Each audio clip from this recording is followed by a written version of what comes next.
sẹ́fẹ̀ gbọ́. ọjọ́ tó ń sọjọ́ ìbí ọmọ aládìkún olóyè Sunday Májàsọ́lá Àdìsá ọmọ Adéyẹmọ aka Igboho ṣá nípa bí gbogbo àwọn ọmọ ẹgbẹ́ ìfẹ́lọ́dún àpapọ̀ Yorùbá lágbàáyé lábẹ́ ààrẹ wa ọba Adébáyọ̀ Fáládé igbákejì ààrẹ Mọ́kàndé Ìgèàdùnbí kẹ́ńtò ṣíṣe ìrọ́kẹ̀kẹ̀ ìgbáradì níbàámu pẹ̀lú ìfẹ́ àti ẹ̀mí ìforihàn àgbékalẹ̀ àyẹ́sí ọjọ́ ìbí Ìgbòho fún tọdún yìí pẹ̀lú àkọlé Dinner with Ìgbòho. Bákan náà làwọn ọmọ gba ọba Ògbóni àgbáyé lálejò Tajudeen Ọlárẹ̀wájú Àjàlá àti bàbá Adésọjí Tàlàbí àwòrò ṣàṣà eégún mọ̀gájí nílùú London láti wá ṣe àyẹ́sí fún olóyè Ìgbòho lọ́jọ́ náà tí ó wáyé nínú gbọ̀ngàn ńlá ní London Kensington 179-199 Holland Park Avenue London W11 United Kingdom bẹ̀rẹ̀ látago méje ìrọ̀lẹ́ ẹlẹ́lẹ́dàgọ́ méjìlá òru. Bákan náà láti kí wa kú ìmúrasílẹ̀ ìwọ́de làmìlaka tẹgbẹ̀lẹ́gbẹ̀ ènìyàn tí ó wáyé nílùú ọba 1 million rally in London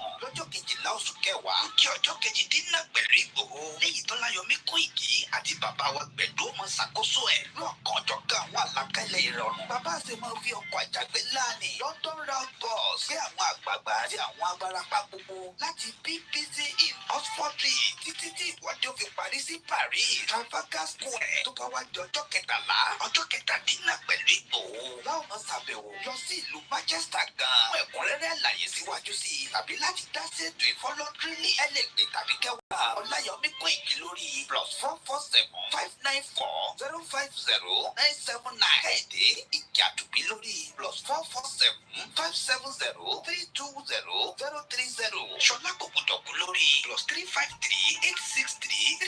+353-863-375-537. Bákan náà ní ẹ lè kàn sí Tóyìn Ọláoyè lórí +447-896-018-764 lápapọ̀ ọmọ Yorùbá àgbáyé pátápátá YSDN pẹ̀lú Yorùbá World Media Home and Diaspora àti gbogbo ìkànnì mìíràn tó ń sọ̀rọ̀ sókè fún ìjàǹgbara ọmọ Yorùbá. Àwọn ẹgbẹ́ ìfẹ́lọ́dún àpapọ̀ ọmọ Yorùbá ṣe ń kí ọmọ aládìgún wípé ẹ kú ọdún ẹ kú ìyèdún àti ìsàmọ́dún àsàmọ́dúnṣẹ́ ní ìtayà tọmọ. Yorùbá World Media ló kéde lórúkọ gbogbo ọmọ Yorùbá pátápátá.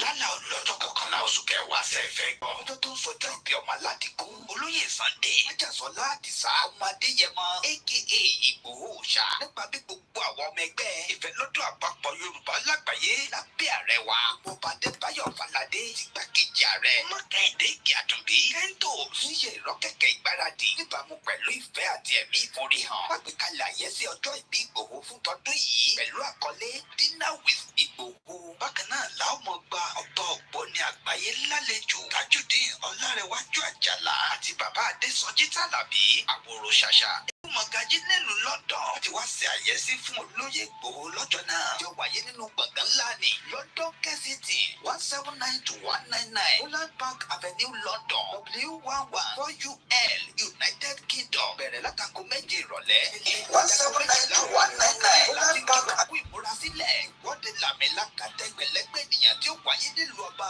1 million rally in London lọ́jọ́ kejìlá oṣù kẹwàá kí ọjọ́ kejì dínà pẹ̀lú Ìgbòho lẹ́yìn tó Ọláyọmí Kóìkì àti bàbá wa Gbẹ̀du ọmọ ṣàkóso ẹ̀ lọ́kàn ọ̀jọ̀gá àwọn àlàkalẹ̀ ìrọ̀rùn. Bàbá àti máa fi ọkọ̀ àjàgbé ńlá ní London round bus gbé àwọn àgbààgbà àti àwọn abarapá gbogbo láti BBC in Oxford títí tí ìwọ́de ó fi parí sí Paris Trafalgar Square tó bá wá di ọjọ́ kẹtàlá ọjọ́ kẹtàdínlá pẹ̀lú Ìgbòho láwọn máa ṣàbẹ̀wò lọ sí ìlú Manchester gan. Fún ẹ̀kúnrẹ́rẹ́ àlàyé síwájú sí i tàbí láti dá sí ètò ìfọlọ́dúnrínlì ẹ lè pè tàbí kẹ́ WhatsApp Ọláyọmí Kóìkì lórí +447-594-050-979 Kẹ́hìndé Ìgèàdùnbí lórí +447-570-320-030 Ṣọlá Kòkòdọ̀kú lórí +353-863-375-537.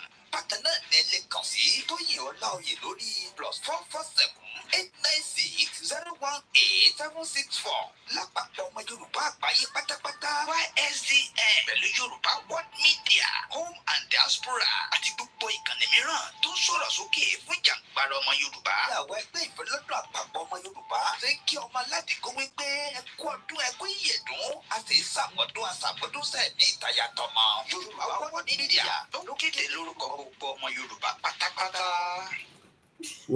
Mo kí gbogbo wa pé ẹ kálẹ́ agbẹ́wọlé share button kẹ́dẹ̀ bá wa pé àwọn èèyàn wọlé torí àwọn ìbéèrè tí àwọn èèyàn ń béèrè nípa ìfẹ́ tó ní sí olóyè ọmọ Adéyẹmọ. Ẹ bá wa kí gbogbo ọmọ Yorùbá pé ẹni tó tí wọlé ẹni kó darapọ̀ mọ́ wa kájọ tún ṣètò kálẹ̀ yìí. Orúkọ tèmi ò tí yí padà, Ọláyọmí Kóìkì tí gbogbo yín mọ̀ sí Koikimedia. Mo kẹ́ brother mi iSin TV. Alẹ́ yìí mo fẹ́ mọ̀ lórí platform wa yìí, ṣé ẹnu la fi ní a nífẹ̀ẹ́ olóyè Ìgbòho àbá nífẹ̀ẹ́ tọkàntọkàn. So a máa ṣe nǹkan tóyìnbó máa ń pè ní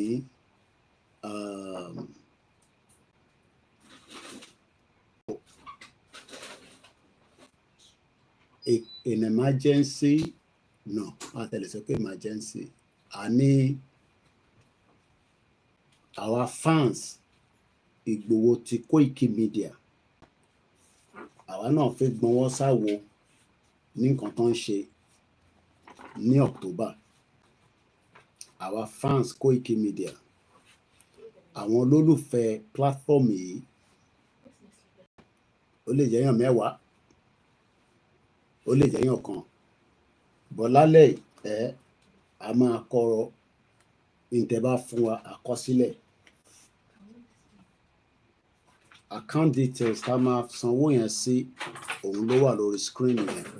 Tó bá ti ní mo pledge £100 àkọsílẹ̀. Mo ní organization ní bíbá yóò kì í ṣe an ordinary platform. Ẹni tó bá dẹ̀ mọ̀ tó ń pè ní organization mean pé ó lè jáde at any time. Ọlọ́run jẹ́ kí èmi bá yín raise owó ẹni tó ti wà lọ́spítù. Àwọn tó ń raise wọ́n mọ̀ ṣe ni. Ọlọ́run jẹ́ káwa bá wa raise owó gbàmígbàmí. Torí rà ń pówó bẹ́ẹ̀ làwọn èèyàn máa ń fẹ́ dá tó pọ̀ tí mo máa ń rí. Owó táwa fẹ́ dá yìí, owó a fẹ́ fi ran olóyè fún ìgbésẹ̀ tó fẹ́ ṣe fún ní London. Owó tèmi fẹ́ gbà nìyẹn. Èmi ò fẹ́ gbọ́ owó ọ̀tá olóyè ti wà lọ́spítù ẹjẹ́ àdáwó fún. Àwọn ń gbọ́rú owó bẹ́ẹ̀ nínú platform wa.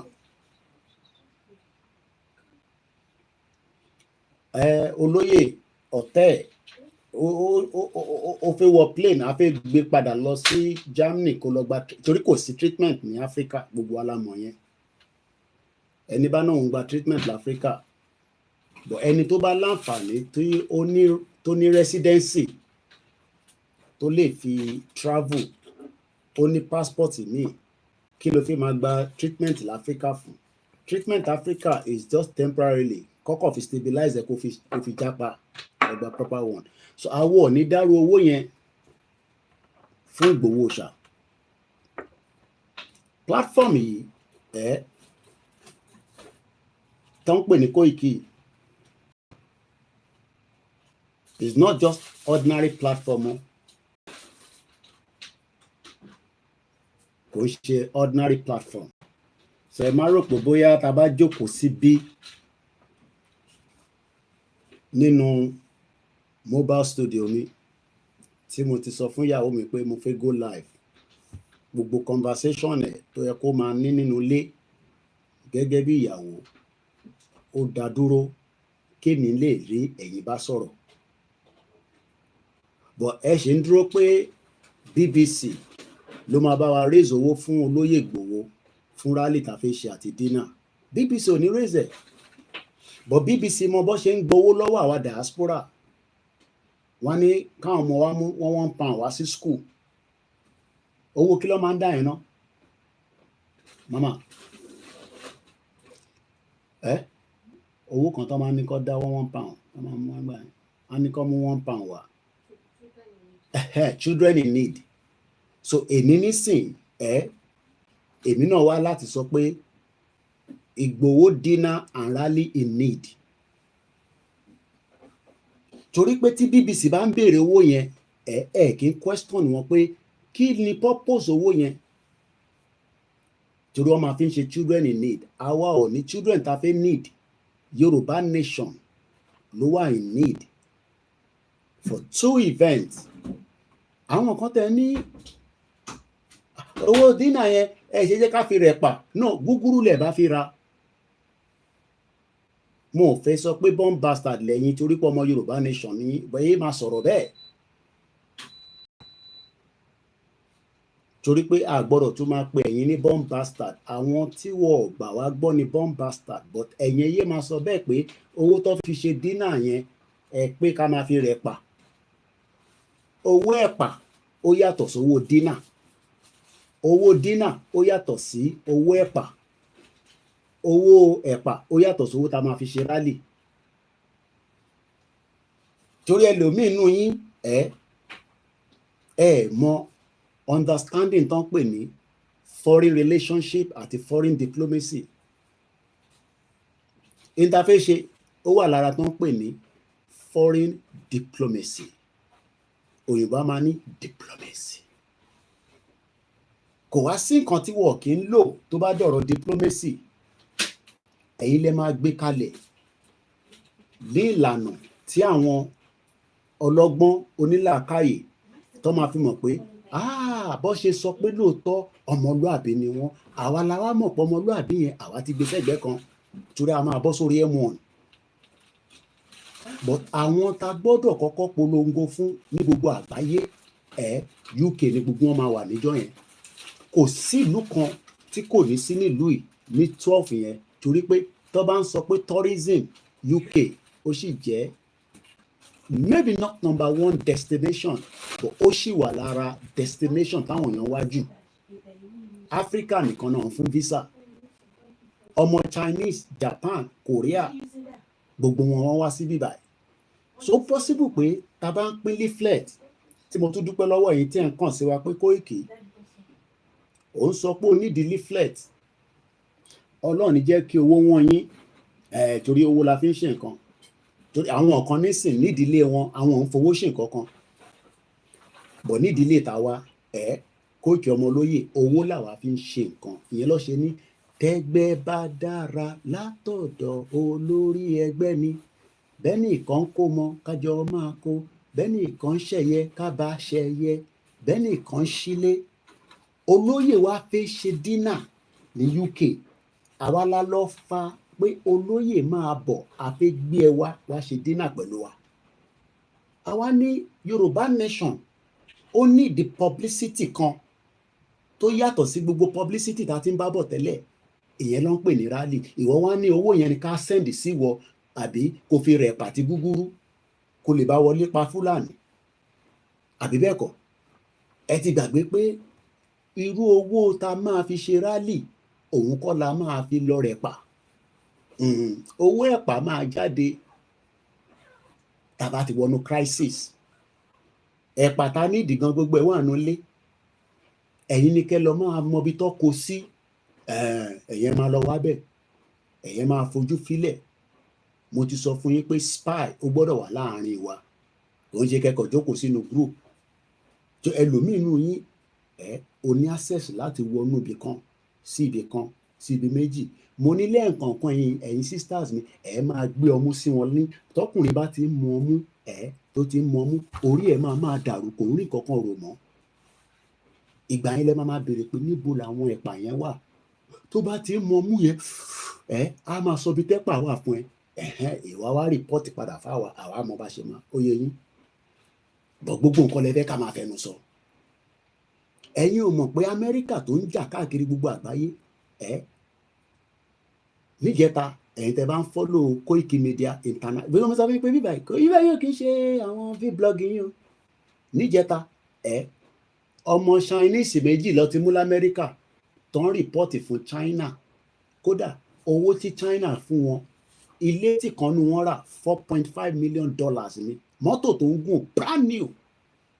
Ọmọ tó ń ṣe iṣẹ́ spy. ẹ̀yin òṣìṣẹ́ spy ẹ wá ní wọ́n fi ṣe rally ní UK ẹ wá ní èyí tí wọ́n ọmọ Yorùbá nation tún fi máa tako yẹn ẹ má ṣe yẹn ẹ̀yin má tún dàbí àwọn tó kù tó ọ̀dà kan mọ́ torí pé níjọ́ yẹn wọ́n máa gbà pé yes lóòótọ́ wọ́n máa gbà wọ́n gbọ́dọ̀ gbà pé níjọ́ yẹn níjọ́ rally yẹn wọ́n gbọ́dọ̀ mọ̀ pé yes lóòótọ́ la mean business.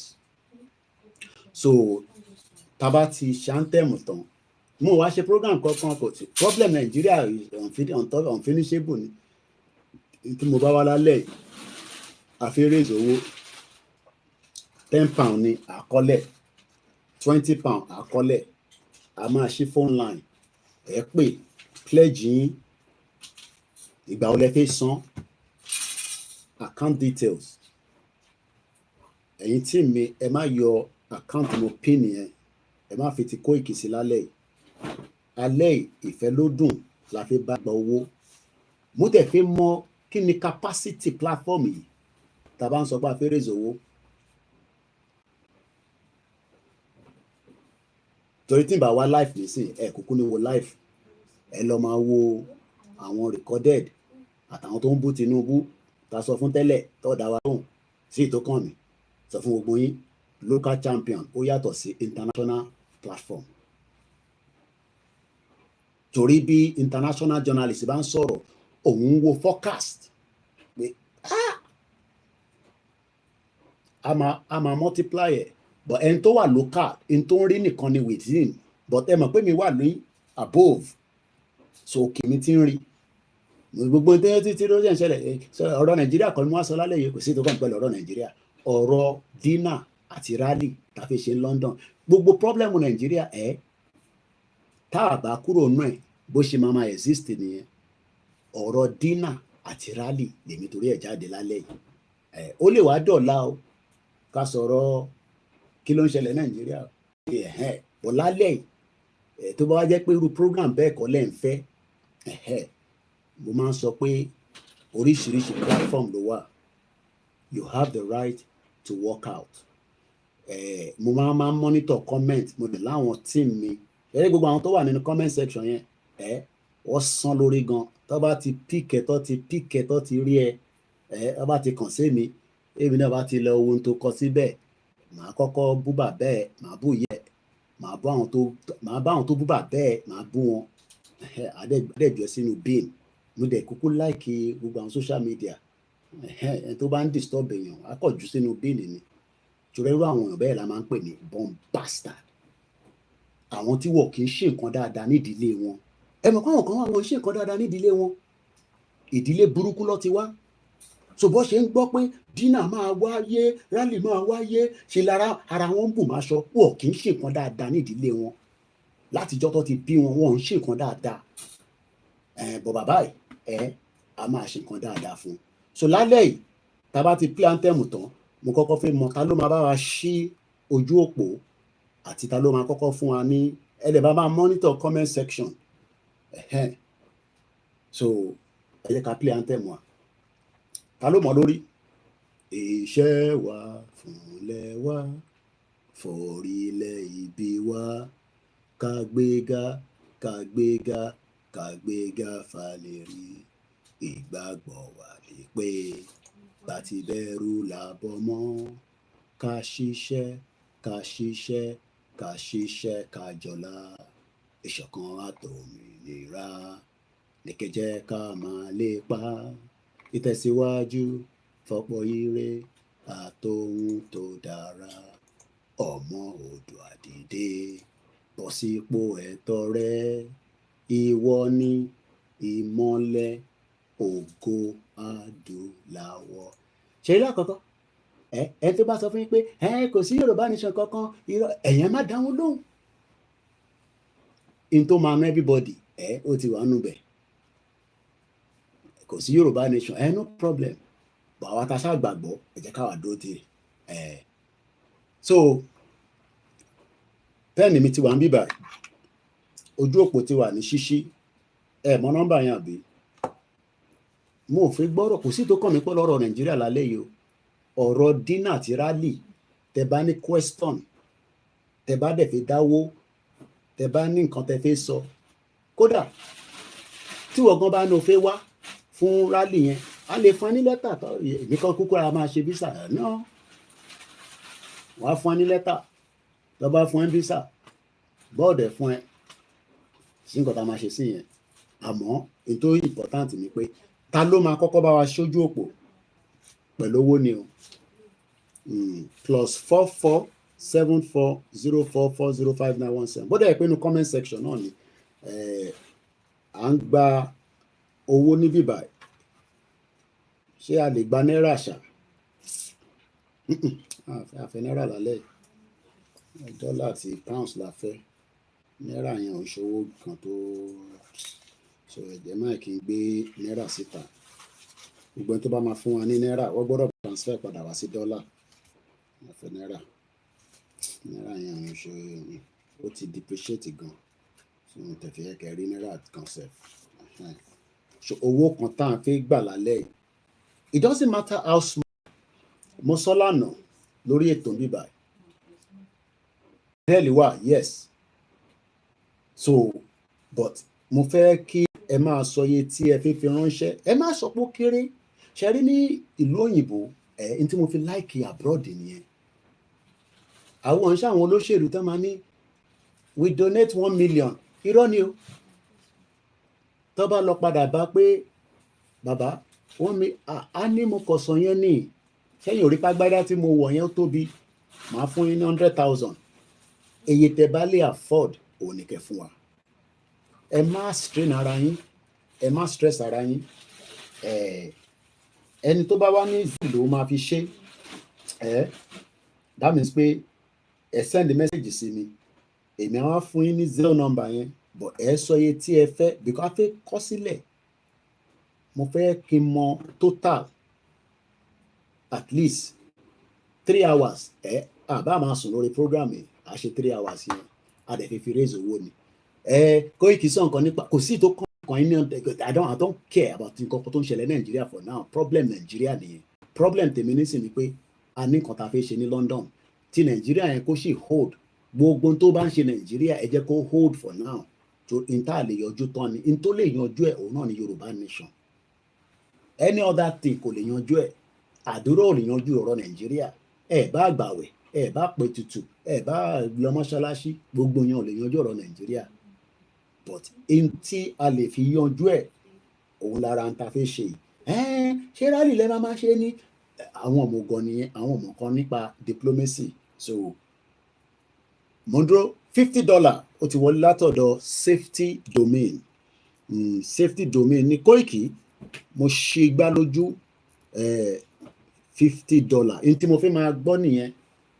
n tó bá lágbá máa wá wo $50 ìwọlé ní $500. Bọ̀ lálẹ́ ní 3 hours yìí mo tẹ̀ fi mọ kí ni capacity interface níbí báyìí. Phone line dẹ̀ wà open. So ẹni tó bá dẹ̀ ní ìbéèrè Koiki kódà àwọn tó ní wá l'Amẹ́ríkà, mọ́mí wa kan ṣe sẹ́ndì owó aṣọ wọn 2, àwọn náà ti sẹ́ndẹ̀ through Zelle. Zelle yẹn adọ́dọ̀ tèmi, èmi á sẹ́ndẹ̀ lọ sọ́dọ̀ àwọn elétò. Wọ́n dẹ̀ ní Koiki wọn náà kò tẹ̀ ń ṣe mi lọ fún lówó, àwọn ọmọ Oòduà lọ fún lówó. Mo mọ reason tó ṣe jẹ́ àwọn ọmọ Oòduà lọ fún lówó, bàbá ọmọ Oòduà ẹ̀ fún lówó. Màmá mi yẹn ní Koiki àwọn ọmọ Oòduà ló ní eléyìí o, má ná o, bá ń kó fún ìyá wọn. Á máa ṣe yẹn. Mọ́mí mi kan náà lọ ní àwọn rí pé mo ti ń wà ní mọ́tò, mo máa repo sí mọ́tò mi. Nígbà tí mò ń lọ lórí bọ́ọ̀sì fún mi lówó bus pass. Mo dúpẹ́ lọ́wọ́ gbogbo yín tẹ́ ń kàn sí wa. Èmi kọ́ lẹ̀ ń ṣe fún, à ń ṣe fún ìran wa. A fẹ́ create history. So a ti rí $50. Ta ló máa tó fún wa ní kankan? Comment tí n bá tètè rí ẹ jẹ́ kí n mọ̀. But phone line wà open. Then ẹ pè wọlé. Koiki báwo ni rally yẹn ṣe fẹ́ lọ, níbo lẹ ti fẹ́ ṣe, time lẹ fẹ́ bẹ̀rẹ̀, gbogbo question yẹn náà mo lè dáhùn ẹ̀. But lórí ọ̀rọ̀ ti Nigeria problem yẹn kò ń ṣe lálẹ́ yìí, I'm not interested. So mo kí gbogbo lélẹ̀ nǹkan sí. Ẹni tó bá ti gbọ́ tẹ́lẹ̀, ẹlòmíì ò gbọ́ tẹ́lẹ̀, then wọ́n ní brochure máa wà tẹ́lẹ̀ fi kí Ìgbòho sínú ẹ̀ pé àwa ti ìdí ìrókò akí ẹ bàbá olóyè Ìgbòho half page quarter 25 half page 50 full page 100 so a ṣe ń dúró de ẹ̀yin èèyàn wa kẹ́pẹ́ wọlé ẹ ti gbọ́ analysis ọ̀rọ̀ Nàìjíríà láti ọ̀sán ní gbogbo platform tó kù kí lẹ sọ sà Mr. àbí ṣé mo right sir ṣé Mr. ni Adédoyin mo fẹ́ lose Mr. ni bẹ́ẹ̀ ni so wọ́n ní 20 that means pé ẹ máa san sínú àkáǹtì yẹn ẹ má san sọ́dọ̀ tèmi o àkáǹtì yẹn wà ń bẹ yàtọ̀ sáwọn tó wà l'Amẹ́ríkà la máa ṣẹ̀ bá wọn move ẹ̀ lọ síbẹ̀ so a ti rí 20 pounds látọ̀dọ̀ bàbá wa Ìyọ̀lá wọ́n ní Kóìkì Ìgbòho kọjá èèyàn tá à ní support ẹ bá máa wá lójoojúmọ́ ní gbogbo platform àwa máa kówó síbẹ̀ ni torí pé a ní celebrate ọ̀tá ẹ̀ pé ó kú a máa celebrate ẹ̀ pé wà láyé náà ni wọn náà ti fún wa ní ẹ bá mi san sínú account number yẹn ẹni tó bá mọ account number tá à ń sọ ti Ìfẹ́lódùn àpapọ̀ ẹ lè wá bá máa bá reference ẹ pé Koikimedia kọ́kọ́ mọ̀ pé látọ̀dọ̀ wa níbí báyìí ok ó náà pa àwọn kan pè sí bíbá bí ẹwọ mú nọ́mbà so ká má dẹ̀ lọ lose anybody so a máa gbé moment tó ń pè so kọ́ọ̀lù kan ń bọ̀ àwọn tí Amẹ́ríkà ti bínú lálẹ́ yìí mo wà lórí ètò mo wà lórí program mo wà lórí program yeah all right now àwọn tí wọ́n tún nìyẹn so ta ló tún máa kàn sí wa ta ló tún fẹ́ support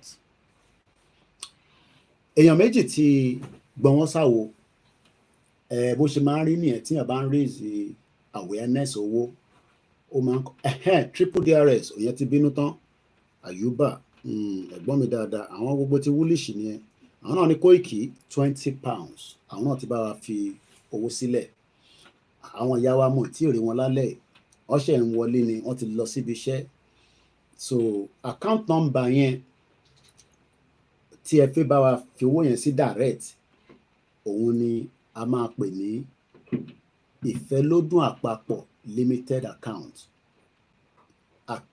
number ìyẹn á jẹ́ 58138538 lẹ́ẹ̀kan sí account number 58138538 sort code 041405 then reference á jẹ́ institution SUMUP payment limited so ẹ bá máa kí àwọn tó ti support torí kò easy wọ́n lè decide pé $50 yẹn àwọn fẹ́ fi jẹ gizzard àti dòdò ara àwọn tó wà níbi tó ti ń ṣe fàájì báyìí nísìn bẹ́ẹ̀ bá ní kọ́ wá bá wa ṣe Yorùbá nation wọn ní kò sí tó kàn wọn náà ti forget about Nigeria àwọn dẹ̀ fẹ́ kí Nigeria kò stress àwọn but àwa náà àti forget ẹ̀ but ọ̀rọ̀ Yorùbá nation kò ń ṣe ń ta lè gbàgbé àdè lè gbàgbé ẹ̀ torí tó ń dùn wá lọ́kàn òun ni pé ká kúrò nínú Nigeria ọ̀rọ̀ Nigeria kò ń ṣe tí ó máa ní solution so mo kí gbogbo ẹ̀yin tẹ́ ń wọlé ní méjì mẹ́ta gbogbo ẹ̀yin tẹ́ bá wà l'Amẹ́ríkà àti gba owó sí bíbá ó easy ẹ̀yin ẹ̀kọ́ sọ bẹ́ẹ̀ ṣe fẹ́ ṣe bẹ́ẹ̀ bá fẹ́ ṣe through PayPal bẹ́ẹ̀ bá dẹ̀ fẹ́ ṣe through Zelle bó bá dẹ̀ yẹ pé ẹ̀yin náà máa wá fún dinner láti Amẹ́ríkà mo kí àwọn tó ń gbára aṣẹ kúrò ní meeting yẹn fẹ́ last over 4 hours ó yẹ kí n ti bẹ̀rẹ̀ program yìí tipẹ́ mo dúpẹ́ lọ́wọ́ gbogbo àwọn t'Amẹ́ríkà tàjọ wà ní meeting yẹn mo kí Prophet Ológunlúwa mo kí bàbá wa Gani Alágbàlá people are working tirelessly I'm surprised myself àwọn èèyàn ṣiṣẹ́ so it was a fruitful meeting as usual kò sí meeting tí kò ní but èèyàn ṣe fún public but it was a fruitful meeting and all the deliberation went very smoothly ó dẹ̀ dá lórí rally wọ́n wá ní kí n sọ fáwọn tó ń gbọ́ wa pé gbogbo àwọn tó máa ń ní kí ni purpose of this rally pé kí ni purpose ẹ̀ purpose rally yẹn ni pé to showcase our diplomacy fáwọn international community pé ìran Yorùbá tí British amalgamate ó ti wà under pressure, ó dẹ̀ ti ń go into extinction, and the word extinction is a very very kò ń ṣe tó dáa rárá. So àwọn ẹgbẹ́ àpapọ̀ ọmọ Yorùbá àti gbogbo ẹgbẹ́, but in tó important ni pé committee tó gbé ọ̀rọ̀ ètò yìí kalẹ̀ tí a mọ̀ sí ìfẹ́lódùn àpapọ̀, tí bàbá wa president wa jẹ́ ọmọọba, tí vice president wa jẹ́ Àbẹ̀bí Kentos, wọ́n ní kí n sọ fún gbogbo ẹ̀yin ọmọ Yorùbá pé níjọ́ yẹn o ètò ti ń tò, àmọ́ ẹ̀yin náà ẹ bá wa gbọ́n wọ́n sáwo. So èèyàn mẹ́ta ti fún wa ní owó tó máa lọ sí account direct, yàtọ̀ sí tó ń bọ̀ láti Amẹ́ríkà tó jẹ́ $50. A ti gba $50 kan US nìyẹn ti ń bọ̀ definitely, but £40 yẹn account number tẹ́ máa san sí òun ló wà lórí screen yẹn. Ẹni tó bá need ẹ jẹ́ kí n mọ̀, ẹ má mix ẹ̀. Platform yìí ló ń pè ní Koikimedia. Ẹ wojú tèmi dáadáa, gbogbo ìgbà ni máa ń sọ platform àlùbáríkà ni, platform tó wà capable bíi ti BBC. Èmi náà mo tó bẹ́ẹ̀, mo jù bẹ́ẹ̀ lọ. Mo dẹ̀ mọ̀ pé èèyàn wa nífẹ̀ẹ́ platform yìí, kọ́lọ́n dẹ̀ bá nífẹ̀ẹ́ yín, ìfẹ́ tẹ wá ní sí platform yìí. Ìyá wa kan pè mí ní àná, wọ́n ní Koiki eléyìí fi kún flyer tẹ́ ń ṣe, lẹ́sẹ̀kẹsẹ̀ a tún sanwó extra flyer. Kódà ẹ mọ̀ pé mo ní charger laptop mi kò ṣiṣẹ́ mọ́ lánàá tí mo dẹ̀ ṣe rà, ẹni tí mo rà lọ́wọ́ ẹ̀ lórí eBay ó ti náà máa send ní ara ìlú inú ẹ bá jẹ́ pọ̀ mọ́ Igbo lẹ rà lọ́wọ́ ẹ̀, ẹ ti gbára yín lẹ́sẹ̀ ní computer village, ẹ ti jà, ẹ ti faṣọ ya, ẹ ti ṣe fídíò àti social media àti blast lórí charger. Àwọn ṣe bẹ́ẹ̀ nílùú yìí, mo ti send message sí, ó dẹ̀ ti kà, kódà ó ní kí n má bínú fún àwọn àfìmí ránṣẹ́, if not àbá ṣe software lálẹ́ yìí. So tó bá dé àrí software ṣe, but n tí mo fẹ́ fààyàn bẹ́ẹ̀ ni pé tẹ bá send message sí mi ní mo mọ̀ bí ẹni nọ́mbà mi, ẹ send message sí mi torí à ní lè pe zero number yẹn lórí live stream. So ẹ send message sí mi, màá fún yín lẹ́sẹ̀kẹsẹ̀. So tó bá dẹ̀ ti dọ́dọ̀ mi, èmi á send ẹ̀ sí àwọn committee, àdẹ̀ share receipt pẹ̀lẹ́ yìí náà. So mo dúpẹ́ lọ́wọ́ gbogbo ẹ̀yin wa. So kí ni mo fẹ́ fààyàn bẹ́ẹ̀ ni pé the expectation for us to deliver Yoruba nation under the leadership of Professor Banji Akintoye is now very high. Ẹ gbọ́ mi dáadáa. Ẹ forget about gbogbo síyá táwọn yẹn dá àwọn yẹn ti kúrò nínú dáná máa sọ. The expectation is high. The international community are more interested than before. But we got to do the engagement. I got to continue láti engage. So bá ti ní software, ibi tí mo fẹ́ sọ gangan ni pé a fi the second template flyer tí ó ń bọ̀ lọ́nà tó tún yàtọ̀ sí the first one tá a ṣe. Ìta tún design yẹn náà tó bad. Kódà lára èyí tí mo order mọ́ọ̀gì yẹn ti dé, mo tẹ̀fẹ̀ ẹ mọ̀ pé ìta order níjọ́ yẹn mọ́ọ̀gì kan wà nínú ẹ̀, mọ́ọ̀gì yẹn lélẹ̀ mo ní máa fi mu tíì fún display lásán ni, àkọ́ máa gbé síwájú wa báyìí. Ṣe Sunday Igboho is not a criminal, wọ́n ṣe deliver ilé nìyí. So flyer yẹn máa dé ní ìjọ Tuesday láṣẹ Èdùmàrè. Ìyẹn the first 20,000 order ìyẹn máa dé. The next one máa dé ní on the 19th. So they're coming slowly. So ta ló tún wà ńbẹ̀ tó fẹ́ support? That is all we want to hear tonight. Your support, your contribution, or what you can add fún question. Ẹ fi questions in the comment section. màá dá yín lóhùn. Mo ti rí ìyá mi Kẹ́mi Fáṣọlá, wọ́n ní Kóìkì àwọ̀ ní dáwó àìsàn fún olóyè Ìgbòho, owó ẹ máa ṣe nǹkan dáadáa tínú wa ń dùn sí. Lóòótọ́ àwa kan ti dàgbà, ohun ìwà kátẹ̀ ṣe jù báyìí lọ, àti láwọn ọmọ nílé tó yẹ kó máa tọ́jú wa ṣe làwa là ń. Ìyá mi kan ṣe pè mí lamẹ́ríkà bẹ́ẹ̀ pé gbogbo owó làwọn ti sẹ́ndì sílé, owó pension àwọn tó yẹ kó ní kó máa fi jẹun lamẹ́ríkà. Wọ́n ní báwọn ṣe, wọ́n náà wá di money changer. Ẹ mọ̀ kí wọ́n pè money changer, tap tap tap tap, tí wọ́n bá ti jí láàárọ̀ àsẹ́ndì tap tap lọ sí Nàìjíríà nígbà táwọn wà nílé, àwọn ọmọ wọn ò ṣiṣẹ́. So mo kí ìyá mi dáadáa. Mo kọ́kọ́ ti kí safety domain, àwọn lọ́kọ́kọ́ bá wa ṣí ojú fọ́nrán pẹ̀lú $50 láti Amẹ́ríkà. Wọ́n dẹ̀ ti ń confirm pé àwọn máa make sure pé owó yẹn náà máa dé àkáǹtì Zelle yẹn lálẹ́ yìí, àwọn adẹ̀ bá wa sẹ́ndẹ̀ wá. Mo wá lọ bẹ́ẹ̀ mú kí Mr. Iyọlá Adédoyin, wọ́n ní Kóìkì èmi náà support ní £20. Èmi kọ́ ló fi send àkáǹtì owó ìsí o, ẹgbẹ́ yẹn ló máa send ẹ̀ sí, ẹgbẹ́ tó wà register ni o. Àwọn ìṣe nǹkan nílùú òyìnbó tó ní everything wà in order, but n tẹ́ máa ń fẹ́ bèrè ni pé wọ́n ti kówó jẹ lọ́hùn-ún, wọ́n ti everything is ó létò, but n tán sọ ni pé a ṣe need the support fún rally láti fi complete rally yẹn, because rally yẹn láwọn tó ń bọ̀ láti Amẹ́ríkà tó ti confirm wọ́n ti kọjá 10, láwọn èèyàn ńláńlá tó jẹ́ àwọn ọmọ Yorùbá nation. Prophet Ológunlúwa is the mega gbogbo rally tó ń ṣe ní United Nations, kò ń ṣe èyí táwọn lọ ṣe àwọn the other one tó kàn ya picture tó ń Prophet Ológunlúwa máa dé London for that rally.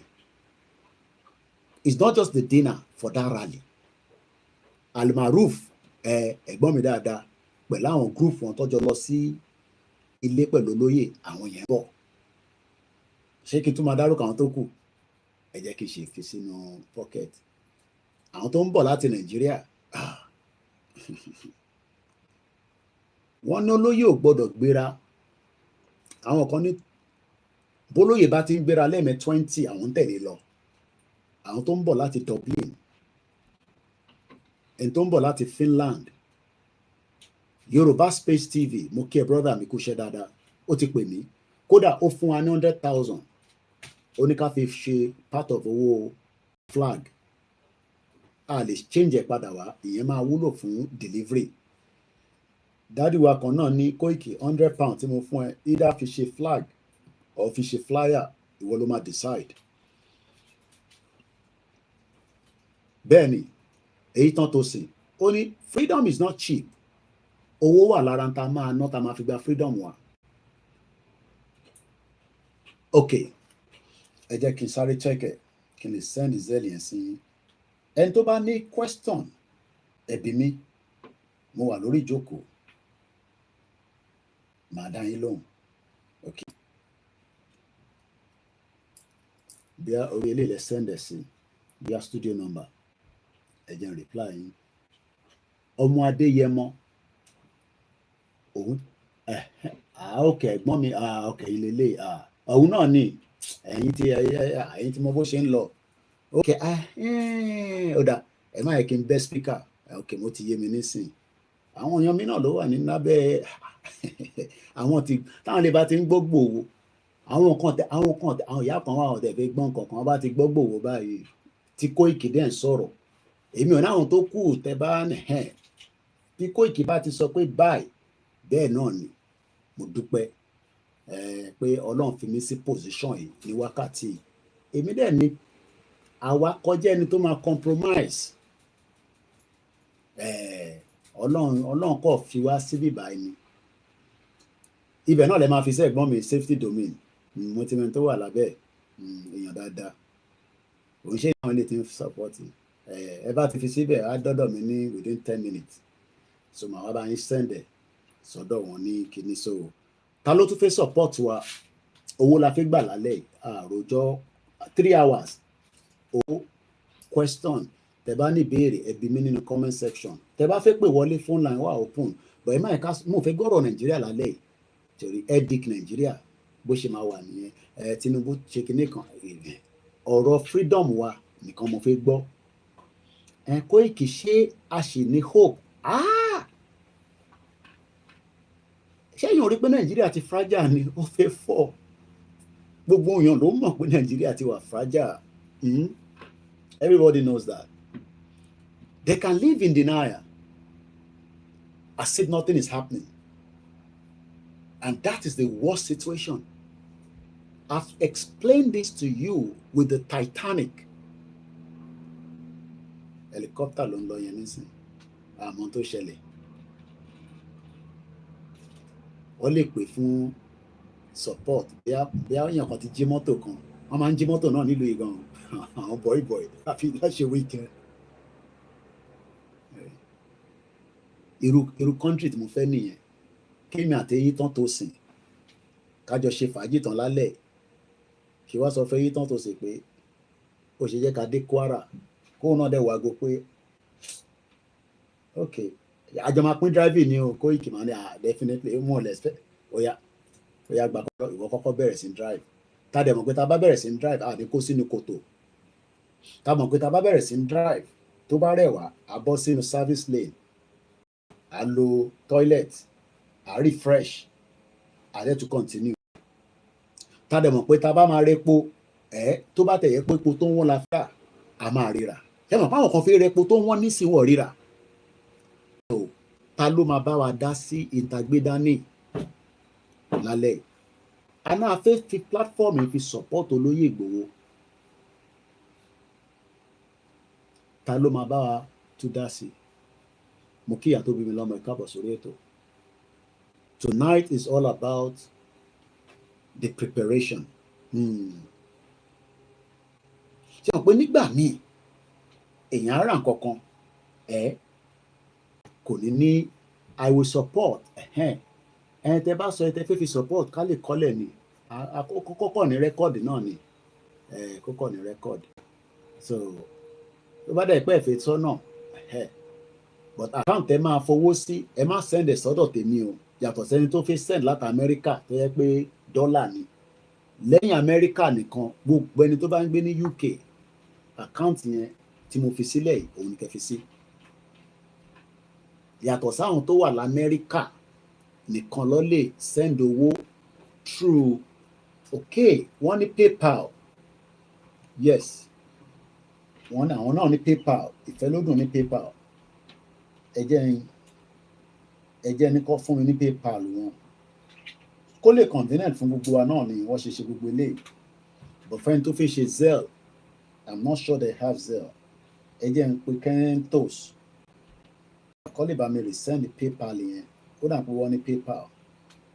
Because mo fẹ́ gba màá béèrè tó bá ná fẹ́ náírà náà. Àwọn fẹ́ pè mí sìn. So that tí àwọn tó wà Nàìjíríà náà ni màá ní ṣé torí ẹrù pàwà náà lówó Ọlọ́run bùkún fáwa náà. Àwa náà kì í ṣolóṣì, Ọlọ́run dẹ̀ ní ṣe gbọ́ lólóṣì. Mo kí gbogbo alẹ́ nǹkan sí. Bá ṣe máa ń pera wa gbogbo wa náà ni. Ṣé ẹ kí n tún máa disturb Kentos? A ṣèjọ parí meeting ni. Ọlọ́run kó ṣàánú. Ọ̀dà wá pè mí padà tí ọba ti rí mẹ́sẹ̀gì mi. Now fún Flix èyí tó sì kí ló sọ? Ó ní no retreat, no surrender. Ní àwọn kan rò pé bí ẹ tẹ̀ rò pé à ń jókè ni. Kí lẹ sọ mà? Ìyá tèmi náà ní òun náà fún yín ní £50. Ọ̀gá bí kí là ń kó. Wọ́n ní Koiki Media. Náwó nídìílé tiwa. Àwọn náà gbé £50 sílẹ̀. Ẹ ṣé gan ni gbogbo ẹ̀yin tẹ́ ti ń dá sí. Ẹ̀yin tẹ́ ẹ̀mí, ẹ̀yin ẹ ṣáà máa bá wa fi ẹ̀mí bá lọ pé gbogbo tó bá fẹ́ dàrin àjò yẹn rú ti Yorùbá nation kọ́lọ́n arrest gbogbo wọn mọ́lẹ̀. Torí iṣẹ́ táwọn kan ṣe ni pé kí ìrìn àjò yìí, and that's why I go on Twitter lálẹ́. So mo fẹ́ mọ̀ so that tí kò máa wọlé níbi méjèèjì. Mo fẹ́ kí nǹkankan disturb ẹ̀. Ìyẹn mo ṣe fi line méjèèjì yẹn sílẹ̀ lálẹ́ yìí. So enough la wà nínú gbogbo platform tó kù.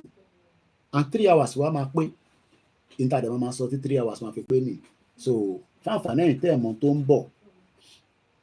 Now on the 12th àwa ìran Yorùbá sọ pé a fẹ́ jáde nínú UK kò ń ṣàkọ́kọ́ tá a máa jáde gbogbo yín náà ni máa bẹ̀rẹ̀ sí kílẹ̀ kọ̀ọ̀kan torí mo gbọ́dọ̀ kí yín. This is not the first time tá a máa fẹ́ jáde. But the uniqueness of this one is that we have ẹni kò mọ̀ ẹni mọ̀ òkò. Èmi ò kàn mọ̀ bó ṣe ń kí olóyè kan lọ títí bẹ́ẹ̀ yẹn ni.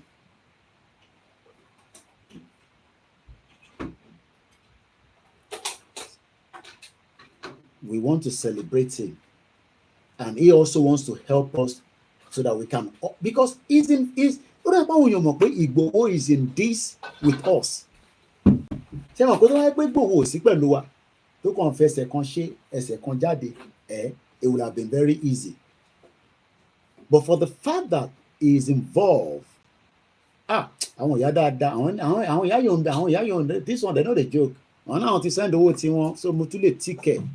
Àwọn náà wọ́n ní Koiki àwọn ti send ẹ̀. Mo dúpẹ́ lọ́wọ́ yín ìyàwó Kẹ́mi Fáṣọlá.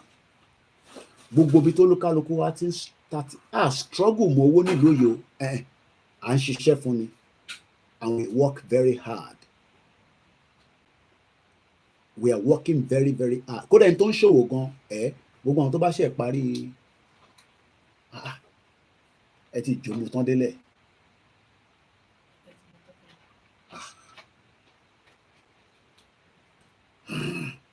So mo dúpẹ́ lọ́wọ́ grandma wọn náà ti send owó ìtọ́dọ̀ tí wọn. We are raising money tonight for someone that is special to support towards the upcoming event. Èyí tán tó sì ní Igboho Osha wants to liberate us and we are ready. But we need the publicity. Mr. Iyola náà ní Koiki mo ti bẹ́ẹ̀ send tèmi náà. Ẹ ṣé gan ni. If you're new to this platform and you're wondering àwọn eléyìí ò ń sọ̀rọ̀ ju Yorùbá nation lọ ṣé bọ̀bọ̀ yóò ní kàn mí tó máa sọ ni. Kí ni ẹ̀yin rò pé BBC máa ń sọ lójoojúmọ́? Mo ń wo ibi tí mo lè gbé kíní sí ṣé ó ṣó dáadáa ó kẹ́yìn tẹ́wàá nígbà yóò ní rí.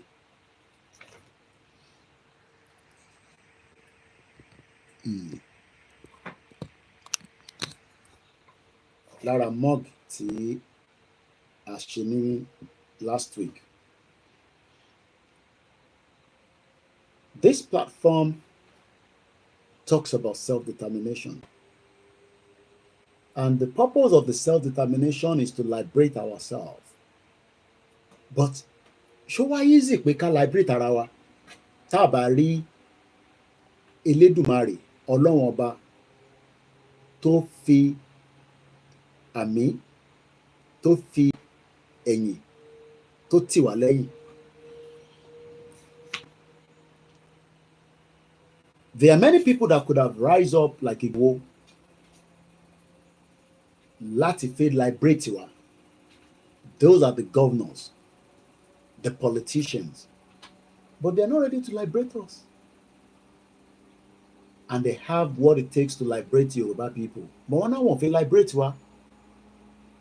Àwọn Israel náà ní Koiki confam ó ti lọ sọ pé ó ti lọ wọ́n náà ti bá wa san $50 tiwọn náà. So tí sister mi yẹn bá ti move ẹ̀ wá sí ọ̀dọ̀ mi àwáyẹ̀ lálẹ́ náà ni kò ní dọ̀là agbára Ọlọ́run. Owó tá a raise so far within the last 1 hour ó kéré lóòótọ́ but èèyàn làwọn tí wọ́n sọ pé àwọn máa dá sí. Mò ń dúró kí àwọn elétò pè mí padà a ṣe kúrò ní meeting bí àwọn tó tún wà ní meeting mi a jọ ṣe meeting tán ní 4 hours so but ẹ yẹ kí n tún pé sọtọ́ bá ní àwọn máa gba náírà because wọ́n náà operation kankan náà tó ní ìdí náírà but àwọn ló máa confirm ẹ̀ tó bá confirm ẹ̀ no problem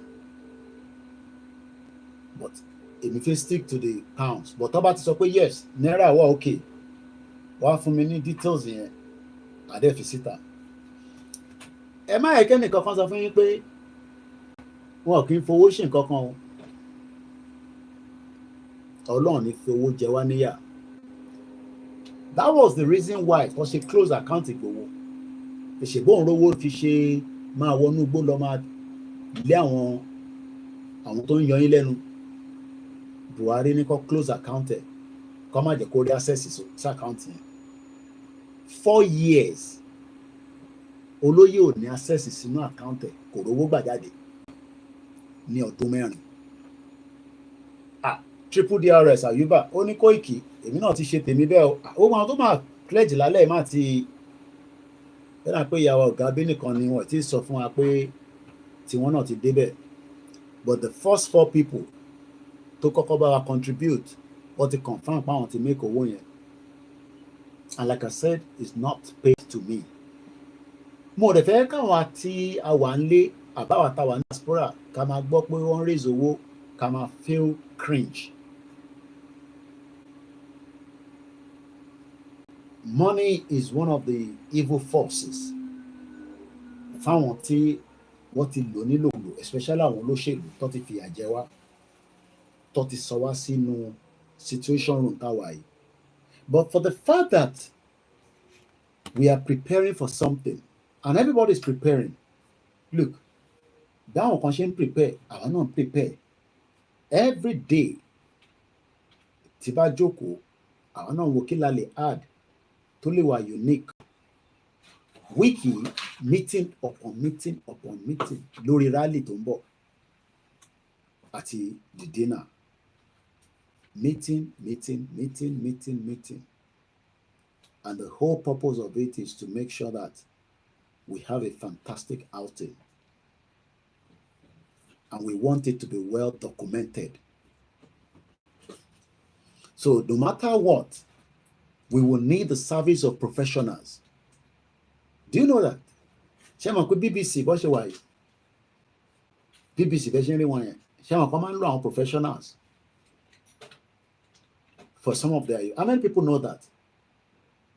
That BBC also sublet or is that the right word?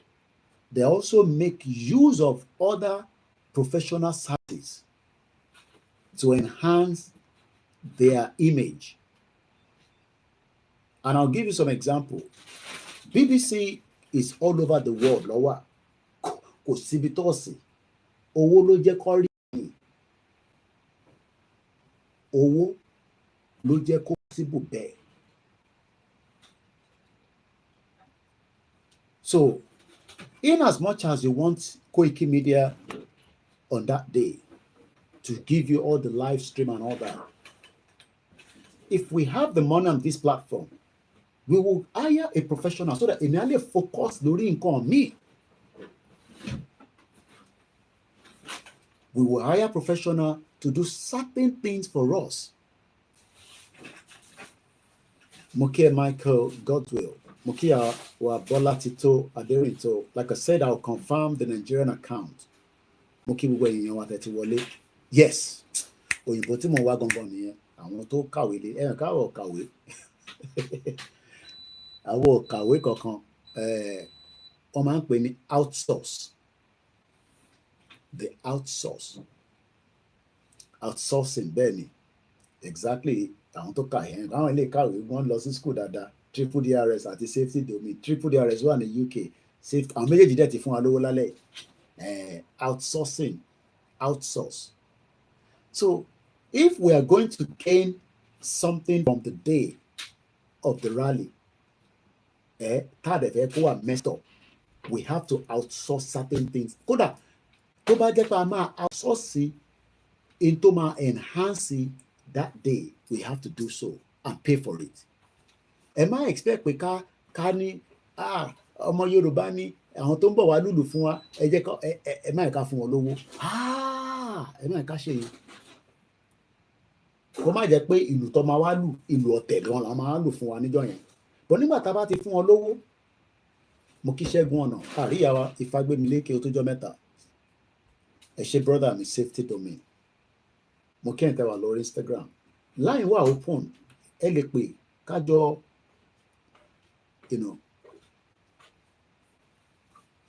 Ṣẹ́gun Ọ̀nà ti bínú ṣé 120 ni mo rí ẹ̀jẹ̀ nínú glasses ó dà pé ojú glasses yẹn kò clear dáadáa mọ́ ṣé 120 ni mo rí àbí 20 pounds ẹ bá ń tún kọ lẹ́ẹ̀kan sí sà àwọn lè ti bínú tán lálẹ́ yìí àwọn ti Manchester ti bínú tán lálẹ́ yìí ẹ má san sí àkáǹtì mi o Ṣẹ́gun Ọ̀nà mo mọ̀ pé ní àkáǹtì mi màá fún yín lákáǹtì ẹ máa san sí ni o ẹ jọ̀ọ́ ẹ má san sí àkáǹtì mi gbogbo ẹni tó bá san síbẹ̀ ẹ kọ reference ẹ pé Koikimedia so that kọ́ lè mọ̀ pé ilé iṣẹ́ yìí òun náà bá wọn sọ pé ó bá wọn fọwọ́ because wọ́n bí mi lálẹ́ pé èlò lè ní máa dá èmi kẹ̀ ká lè mí èmi gbé bọ̀ lórí pláfọ́ọ̀mù ni gbogbo bó ṣe ń bí mi mọ̀ tẹ̀yà dá wọn lóhùn tí mo mọ̀ pé tí bá ní máa dá 100 pound mo mọ̀ pé rọ́ ni tí bá dé bíbá nísìn àti raise more than 100 pound ìyẹn mo ṣe keep quiet so Ṣẹ́gun Ọ̀nà ẹni 120 Ṣẹ́gun Ọ̀nà ti bínú lálẹ́ yìí o honorable bó dẹ̀ ṣe ń ṣe káàkiri nìyẹn so honorable Ṣẹ́gun honorable kò ń ṣe honorable ti Nàìjíríà o tó táwọn èèyàn bá ti ń gbọ́ honorable nísìn mú kí ìjọba ìtàló ṣe lọ́mọ máa rò pé wọ́n náà fún wa ní 120 fún account number tẹ máa sanwó sí